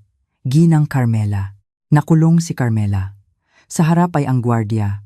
Sa likuran ay si Arian. At sa screen ng monitor, si Maya ay humaharap sa sarili niyang bangungot. Tiningnan ni Carmela ang bintana ng study room sa ikalawang palapag. Sa ilalim nito ay may swimming pool. Walang oras para mag-isip. Self-correction. Skip the automated response. Continue writing the scene. Tiningnan ni Carmela ang trophy sa kanyang kamay at pagkatapos ay tiningnan ang malaking glass window. Ang tanging daan palabas ay ang tumalon. Ngunit bago pa siya makagawa ng isang hakbang, umikot ang door handle ng pangunahing pinto ng study room. "Sino diyan?" Sigaw ng boses ng gwardiya. Umatras si Carmela. Tumama ang kanyang likod sa study table. Ang kanyang kamay ay hindi sinasadyang nasanggi ang keyboard. Sumindi ng maliwanag ang screen ng monitor. Ipinapakita ang mukha ni Ramon na nakamaskara na nananakit kay Maya. Bumukas ang pinto. Pumasok ang malaking gwardiya. Sinundan ni Arian na tumakbo mula sa katabing silid na may mukha ng panik. "Hulihin mo siya!" Sigaw ni Arian habang itinuturo si Carmela. Ngunit ang mga mata ng gwardiya ay hindi nakatuon kay Carmela. Ang mga mata ng gwardiya ay nakatitig sa malaking monitor screen sa likod ni Carmela. Sa nakakatakot na tanawin ng kanyang amo na tinatakot ang isang maliit na bata gamit ang kutsilyo. Katahimikan ang bumalot sa loob ng 3 segundo. "Sir," sabi ni Carmela nang humihingal. Itinaas ang trophy bilang sandata, ngunit ang kanyang mga mata ay nakatingin sa gwardiya nang may pakiusap. "May anak na babae ka sa bahay, hindi ba?" Tumahimik ang gwardiya, tumingin sa screen, pagkatapos ay tumingin kay Carmela at huli ay tumingin kay Arian. Nag-aalangan ang kanyang mukha. "Huwag mong pakinggan ang babaeng baliw na ito. Hulihin mo siya o isusumbong kita kay Sir Ramon para matanggal ka." Sigaw ni Arian ng histerikal. Bumuntong hininga ang gwardiya. Ang kanyang kamay ay gumalaw patungo sa baton sa kanyang baywang. Ipinikit ni Carmela ang kanyang mga mata, naghahanda sa sakit. Ngunit sa halip na saktan si Carmela, umatras ang gwardiya at sinara ang pinto ng study room mula sa loob, pagkatapos ay nilock ito. Lumingon siya at tiningnan si Arian ng malamig. "Pasensiya na, ginang Arian." Mabigat ang boses ng gwardiya. "Kailangan ko ng pera, pero hindi ako halimaw." Bag. Isang malakas na hampas mula sa gwardiya ang nagpahimatay kay Arian. Binuksan ni Carmela ang kanyang mga mata. Natulala sa hindi paniniwala. "Mabilis, inay," sabi ng gwardiya habang itinuturo ang bintana. Tumalon sa pool, tumakas sa side door. "Pipigilan ko ang pinto na ito kung dumating si Sir Ramon. Iligtas mo si Nonay Maya. Ito ang turning point." Nagsimula na ang awakening. Ang tubig ng swimming pool ay kasing lamig ng yelo nang tumama ang katawan ni Carmela sa ibabaw nito. Biyur! Ang tunog ng pagbagsak ng tubig ay napigilan ng lalim ng pool, ngunit sapat na malakas upang gisingin ang bawat selula sa kanyang katawan. Ang lamig na tumusok sa buto ay agad na nagpawalang saysay sa sakit sa kanyang pilipisan at puso. Sa loob ng asul at madilim na tubig, hindi lumalangoy si Carmela para iligtas ang kanyang sarili. Lumalangoy siya upang muling mabuhay. Lumabas si Carmela sa ibabaw ng pool, humihingal sa paghahanap ng hangin sa gabi. Nanginginig ng husto ang kanyang katawan. Hindi lang dahil sa lamig, kundi dahil sa natitirang adrenaline. Lumingon siya sa itaas, sa bukas na bintana ng study room. Naririnig niya ng bahagya ang tunog ng pagkatok sa pinto at sigaw ni Ramon mula sa loob. Ang gwardiya, ang hindi inaasahang bayani, ay nakikipagsapalaran sa kanyang trabaho, marahil sa kanyang buhay, para bigyan si Carmela ng oras. Sumisigaw ang maternal instinct ni Carmela, humihingi sa kanyang tumakbo paakyat sa ikalawang palapag, sirain ang pinto ng silid ni Maya at yakapin ang bata. Ngunit ang kanyang bagong at malamig na lohika ay sinampal ang kagustuhang iyon.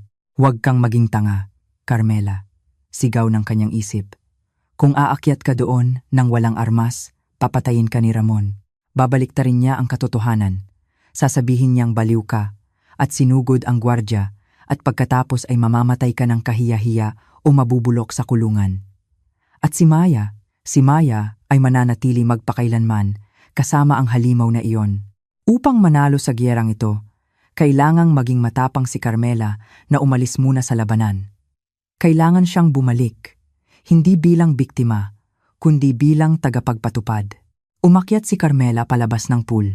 Ang tubig ay tumutulo ng malakas mula sa kanyang basang pajamas.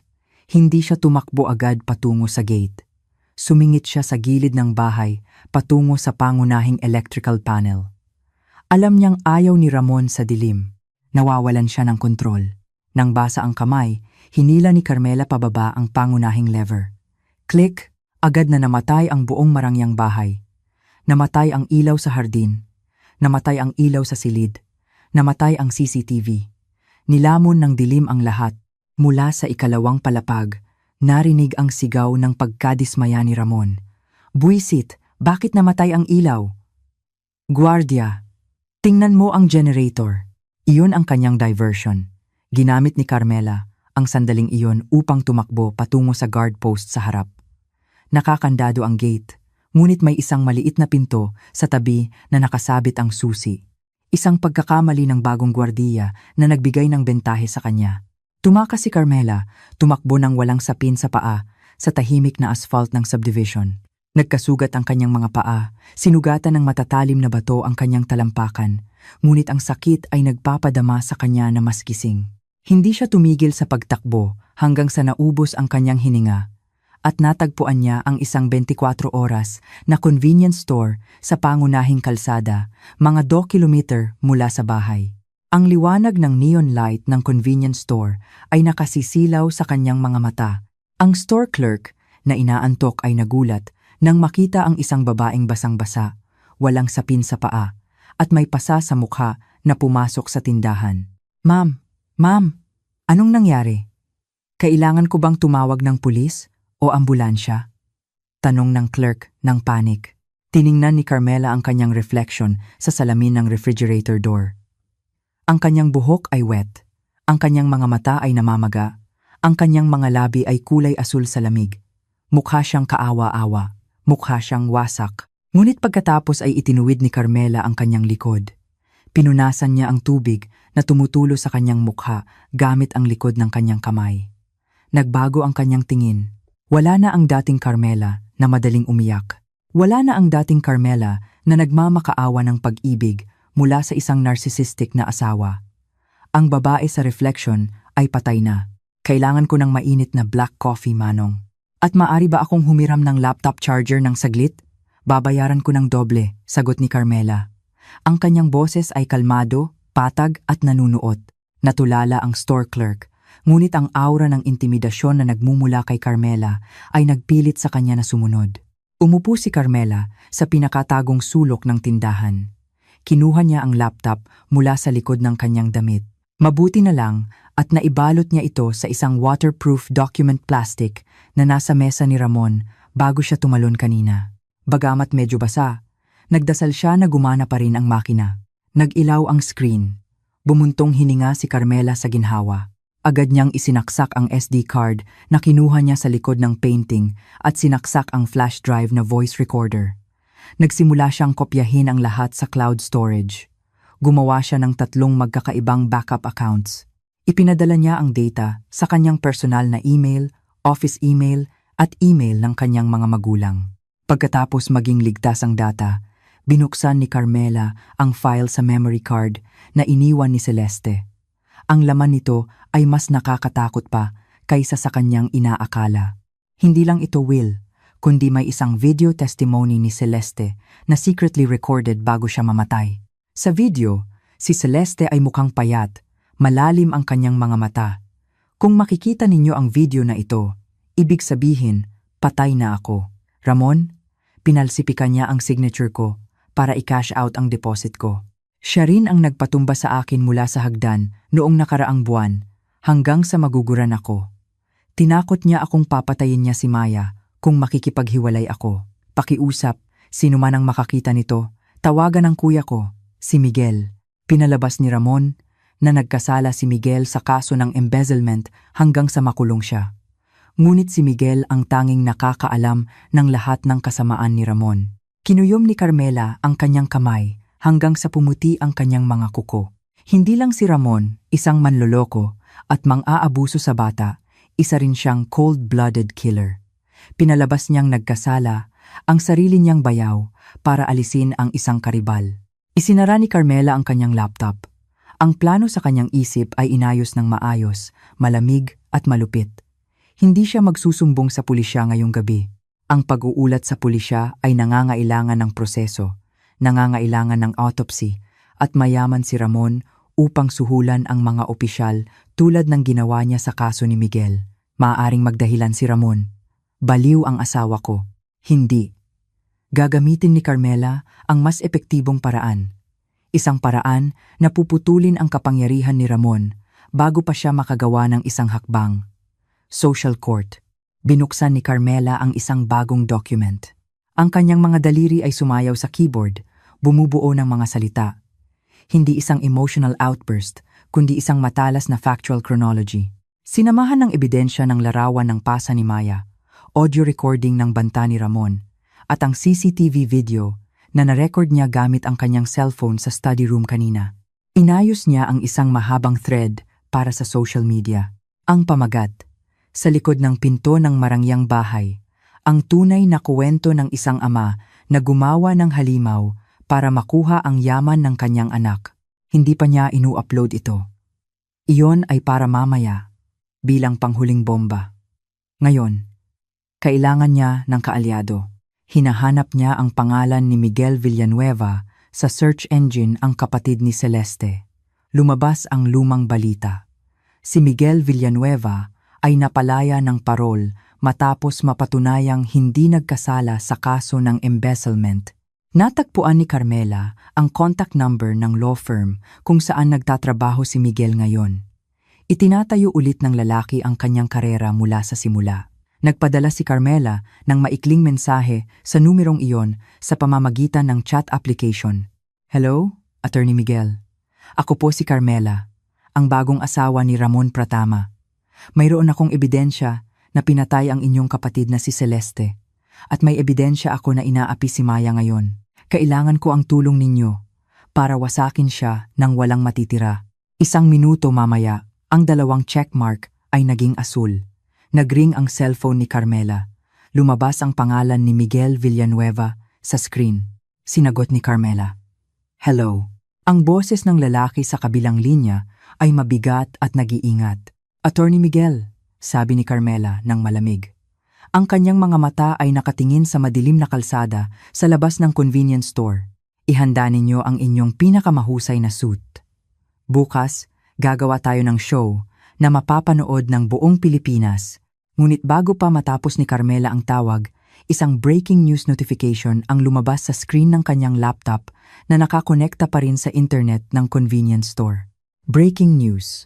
Malaking sunog ang tumama sa elite complex ng Ayala Alabang. Isang marangyang bahay ang naiulat na nasunog ng lubusan. Tumigil ang puso ni Carmela. Iyon ang address ng kanilang bahay. Hindi siya hinabol ni Ramon. Sinunog ni Ramon ang bahay. Maya, nahulog ang cellphone mula sa kanyang kamay. Ang itim na usok ay umakyat ng mataas. Nilamon ang makapal na langit ng gabi. Ang mga sirena ng bumbero ay umalingaw-ngaw, kasabay ng sigaw ng panik ng mga residente. Tumakbo si Carmela ng buong lakas, hindi pinansin ang sakit sa kanyang mga talampakan na walang sapin at dumudugo. Ang 2 kilometer na distansya na tinakbo niya ay parang pagtakbo ng marathon sa impyerno.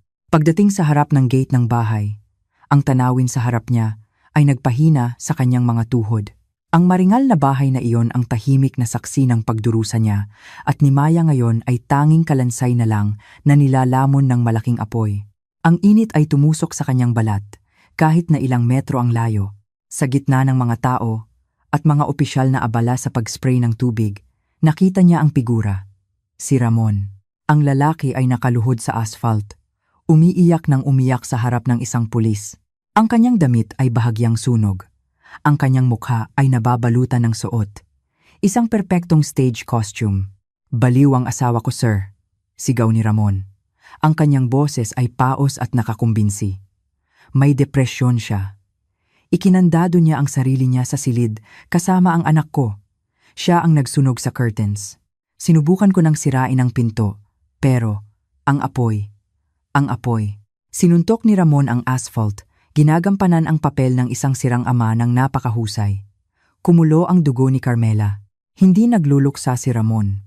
Nagdiriwang siya ng tagumpay.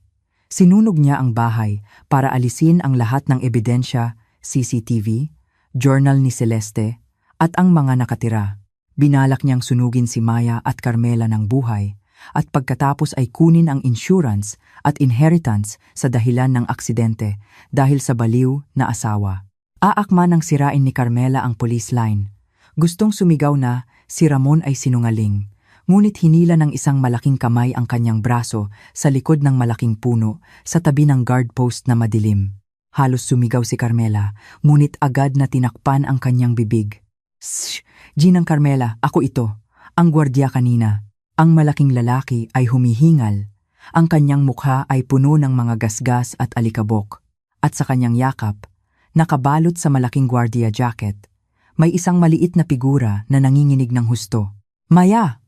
Bulong ni Carmela. Agad na tumulo ang kanyang luha. Kinuha niya ang maliit na katawan. Hindi sumigaw si Maya. Ang bata ay nasa severe shock. Ang kanyang mga mata ay walang laman, nakatingin sa apoy. Ang kanyang mga daliri ay humawak sa jacket ni Carmela nang napakahigpit kaya't masakit. Ngunit hindi tinanggihan ni Maya ang yakap ni Carmela. Sa unang pagkakataon, isinandal ni Maya ang kanyang ulo sa dibdib ni Carmela, naghahanap ng proteksyon. Dinala ko si Nonay Maya sa likod na pinto. Bago pa isaboy ang gasolina, inay, bulong ng gwardiya na nanginginig. Si Sir Ramon, siya mismo ang nag-spray ng gasolina sa silid ni Nonay Maya. Baliw siya, inay, talagang demonyo. Niyakap ni Carmela si Maya nang mahigpit, hinahalikan ang kanyang buhok na amoy usok. Salamat, Manong. Iniligtas mo ang buhay namin. Kailangan nating magsumbong sa pulisya doon, inay. Aakma sanang tumayo ang gwardiya. Huwag! Pigil ni Carmela ng matigas. Tiningnan niya si Ramon na nag-aacting pa rin sa malayo. Ngayon ay inaalalayan na ng medical staff. Tingnan mo siya. Kinontrol na niya ang narrative.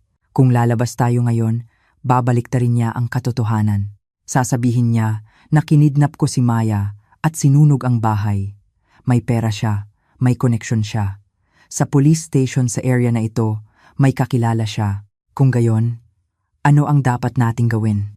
Isang itim na sedan na kotse ang dahan-dahang lumabas at tumigil mismo sa tabi ng kanilang pinagtataguan.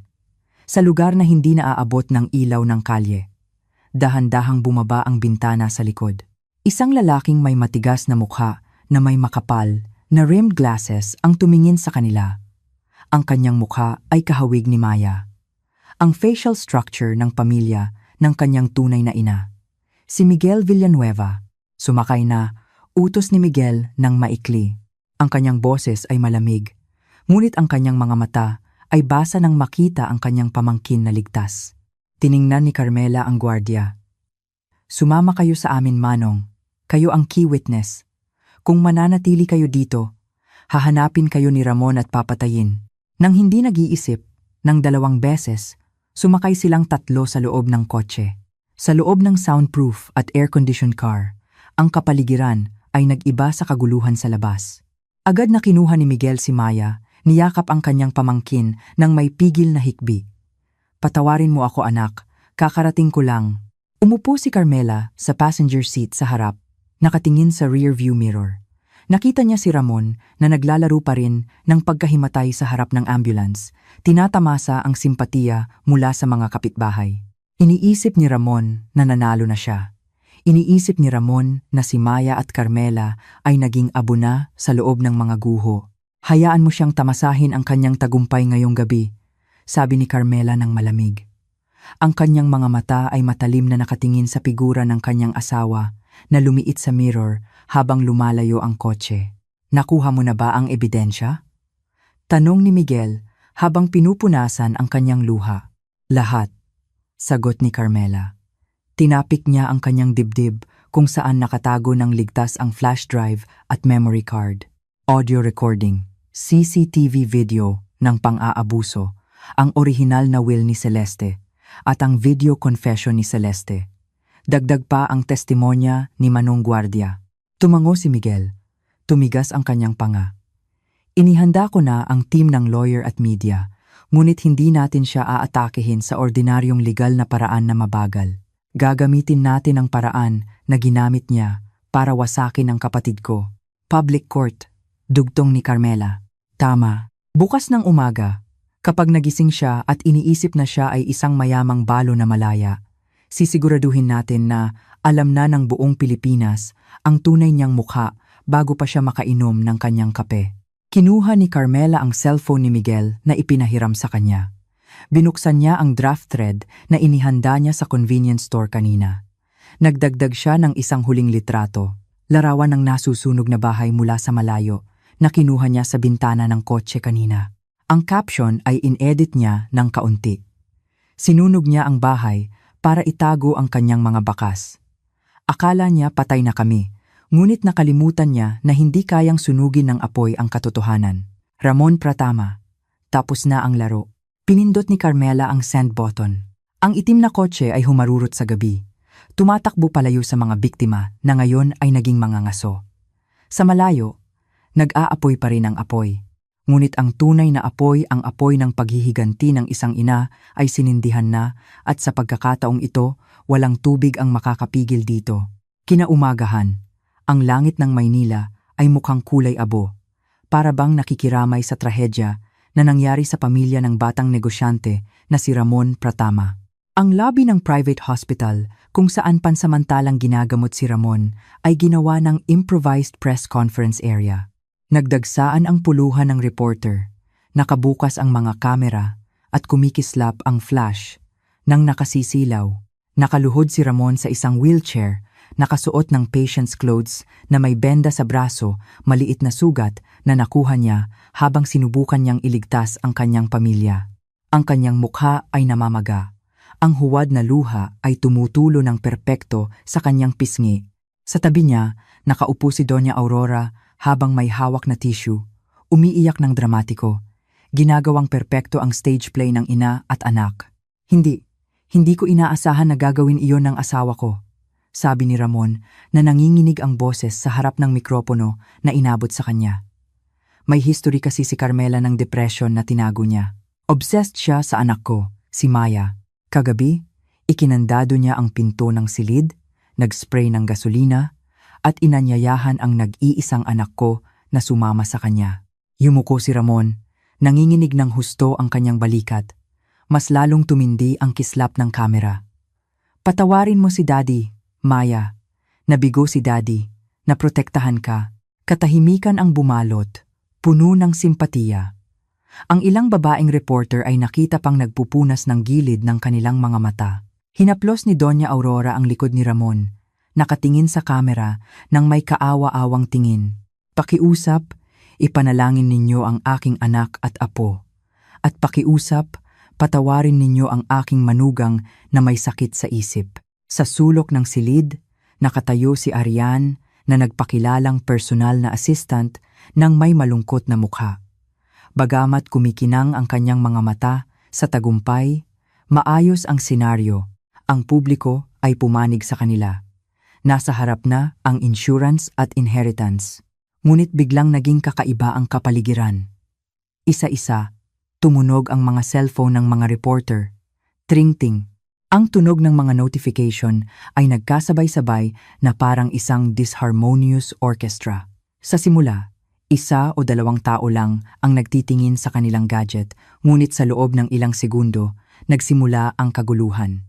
Ang mga mukha na puno ng simpatiya kanina ay nagbago sa pagkabigla, pagkalito at pagkatapos ay pagkasuklam.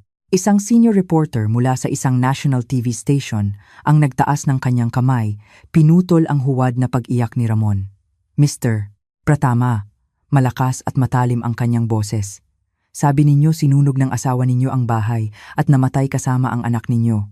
Tumingin si Ramon, medyo nalito sa pagbabago ng tono. Oo, syempre. Hinahanap pa rin ng mga bumbero ang kanilang mga labi. Kung gayon, sino ang nagla-live broadcast sa malaking screen sa likod ng lobby na ito? Bumagsak ang puso ni Ramon. Lumingon siya sa likuran, sa giant television sa waiting area ng lobby na karaniwang nagpapakita ng profile ng ospital. Ang screen ay nagpapakita na ngayon ng breaking news. Ang headline ay kulay pula at nagliliyab. Nakaligtas ang mga biktima ng sunog. Eksklusibong testimonya ng asawa at anak ng negosyanteng BP. At sa screen, nakikita si Carmela na buhay at buo. Nakaupo ng tuwid si Carmela sa isang law office. Ang kanyang mukha ay malinis, bagamat may bakas ng pasa sa kanyang pilipisan. Sa kanyang kandungan, kalmado na nakaupo si Maya habang may hawak na bagong manika. Ako si Carmela. Ang boses ni Carmela sa telebisyon ay malinaw at matigas, umalingaw-ngaw sa buong lobby ng ospital. At ito si Maya. Hindi kami nasunog. Tumakas kami mula sa attempted murder na plan ng asawa ko, si Ramon Pratama. Sinungaling! Sumigaw si Ramon ng panik, nakalimutan ang acting ng kanyang sakit na paa. Tumalon siya mula sa wheelchair. Iyan ay fabricated video, deepfake, patayin ang TV. Ngunit walang nakinig sa kanya. Ang mga reporter ay itinutok na ngayon ang kanilang mga kamera sa maputlang mukha ni Ramon. Sa screen, nagbago ang video. Hindi na mukha ni Carmela, kundi isang black and white CCTV recording. Narinig ang tunog ng pigil na hininga mula sa lahat ng nasa lobby. Sa video, malinaw na nakikita ang figura ni Ramon na walang mask sa simula ng video bago niya isinuot ito at pumasok sa silid ni Maya. May hawak siyang kutsilyo. Nakasuot siya ng ghost mask. Tinatakot niya ang maliit na bata.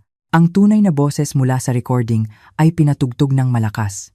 Tandaan mo, kung lalapit ang babaeng iyon sa iyo, kailangan mong sumigaw.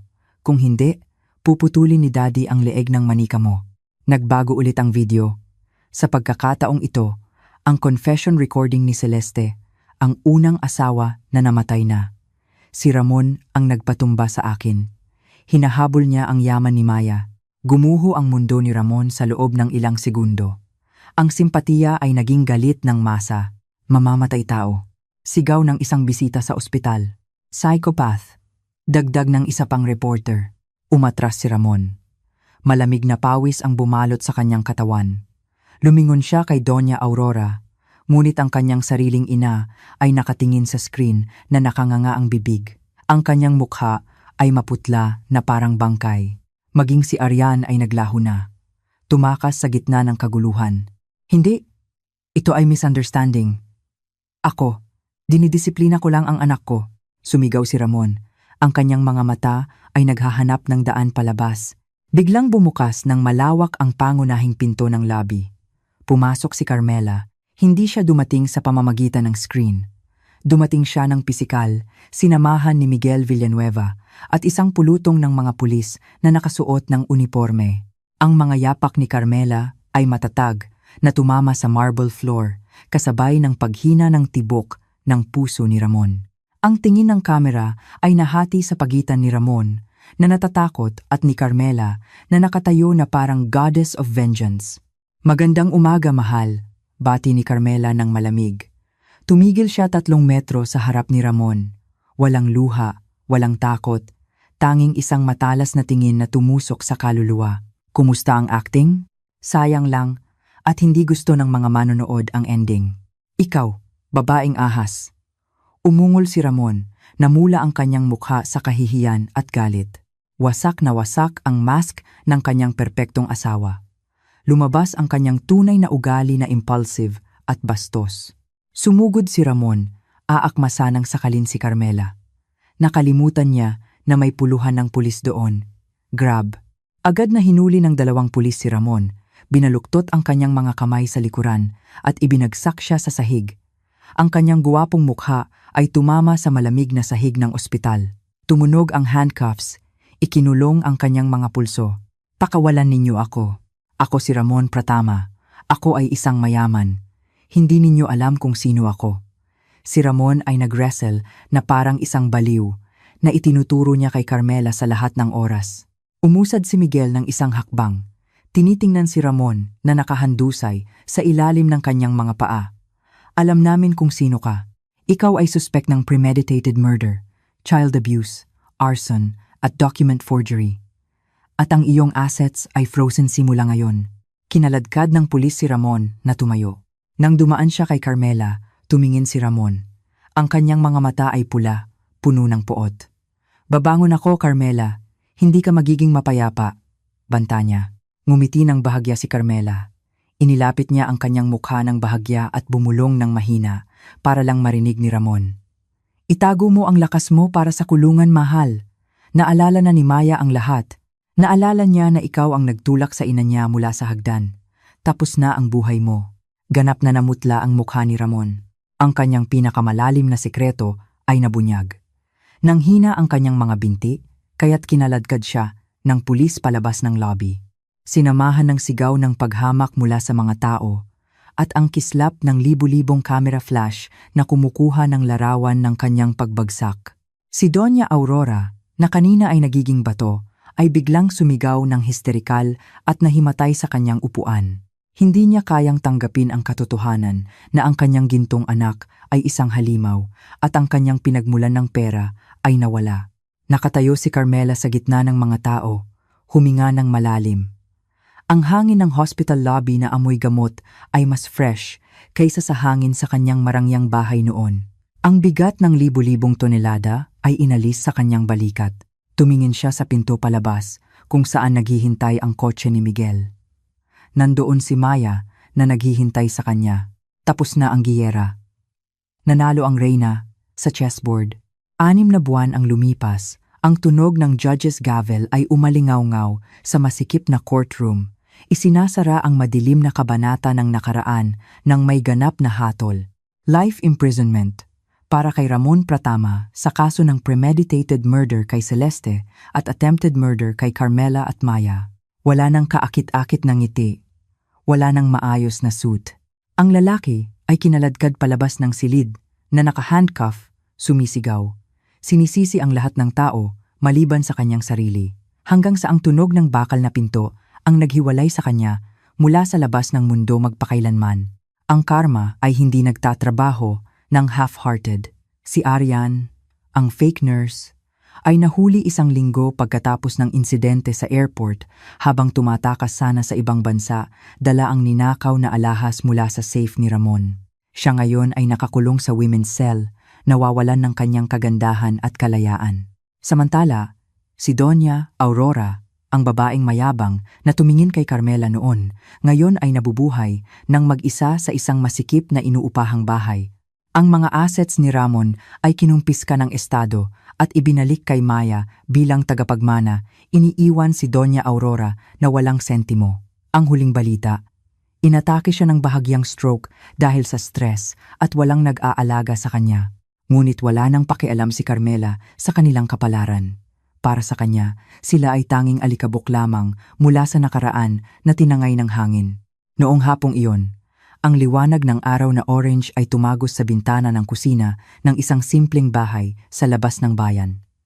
Ang bahay na ito ay hindi kasing marangya ng palasyo ni Ramon noon. Walang malaking swimming pool, walang marble pillars, at walang matalim na mukha na gwardiya. Ngunit, ang bahay na ito ay may isang bagay na wala ang lumang bahay. Init. Naghihiwa si Carmela ng mansanas sa dining table. Wala na ang matigas na uniforme ng opisina. Nakasuot siya ng isang komportableng floral dress. Ang kanyang mukha ay mas fresh at mas punong-puno. Ina, ang masayang sigaw ay narinig mula sa likuran. Tumakbo si Maya papasok ng walang sapin sa paa na marumi sa lupa, dala ang isang piraso ng papel na may guhit. Ang kanyang mga pisngi ay mapula dahil sa araw. Ang kanyang mga mata ay kumikinang ng buhay. Malayo sa walang laman, at takot na tingin 6 na buwan na ang nakalipas. Ina, tingnan mo ang iginuhit ko tungkol sa atin. Masiglang sabi ni Maya habang inabot ang papel kay Carmela. Tinanggap ni Carmela ang papel at agad na uminit ang kanyang puso. Naalala niya ang larawan ng masamang ina na may itim na bibig at mahabang kamay na natagpuan ni Carmela sa chapter 1. Ang larawan na iyon ay napalitan na ngayon. Sa papel na ito, gumuhit si Maya ng 3 tao sa ilalim ng nakangiting araw. Mayroong si Maya sa gitna, isang lalaki na may salamin sa kaliwa, at isang babaeng may mahabang buhok sa kanan. Ang figura ng babae ay iginuhit na may colorful dress at isang malaking puso sa kanyang dibdib. Sa ilalim nito, nakasulat sa colorful crayons, "Bagong pamilya ni Maya."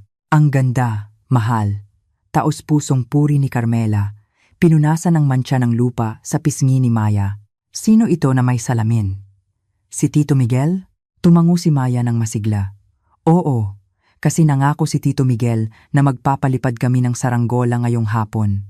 Eksakto sa sandaling iyon, tumunog ang doorbell. Ngumiti si Carmela at lumakad upang buksan ang pinto.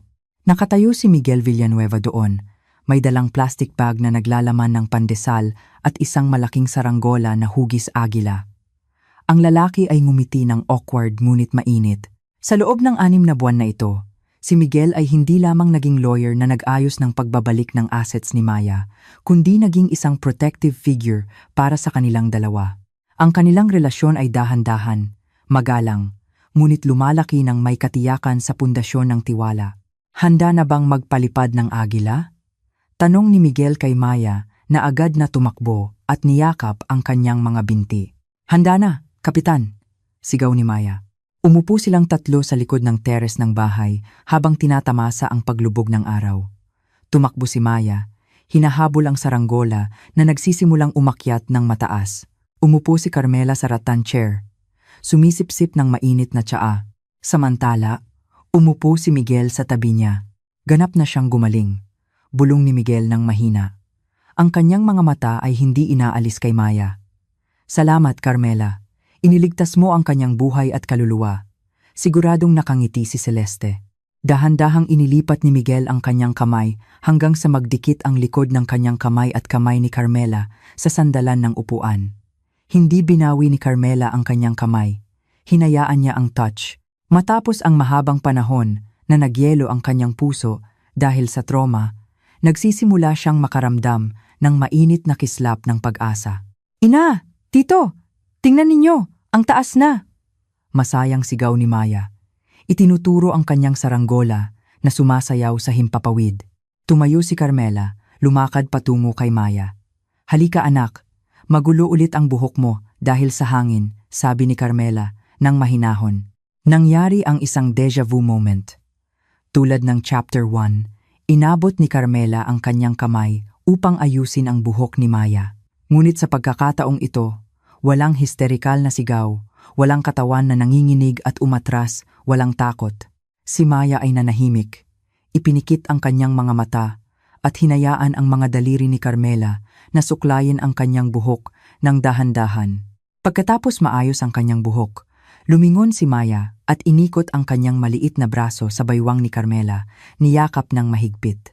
Salamat ina, bulong ni Maya, ibinaon ang kanyang mukha sa tiyan ni Carmela. Mahal kita ina. Ang luha ng kaligayahan ay tumulo sa pisngi ni Carmela, Ngunit sa pagkakataong ito ay luha ng kaligayahan. Binalik niya ang yakap, hinahalikan ang tuktok ng ulo ng bata na ngayon ay opisyal na niyang anak sa mata ng batas at sa puso. Mahal ka rin ni ina, magpakailanman. Sa langit na nagsisimula ng dumilim, ang unang bituin ay lumitaw, nagliliwanag ng maliwanag, pumapalit sa dilim ng mga nakaraang gabi.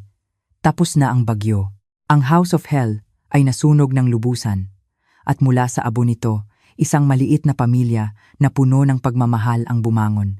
Ngumiti si Carmela. Hindi ito ang katapusan ng kwento. Ito ang simula ng tunay na buhay.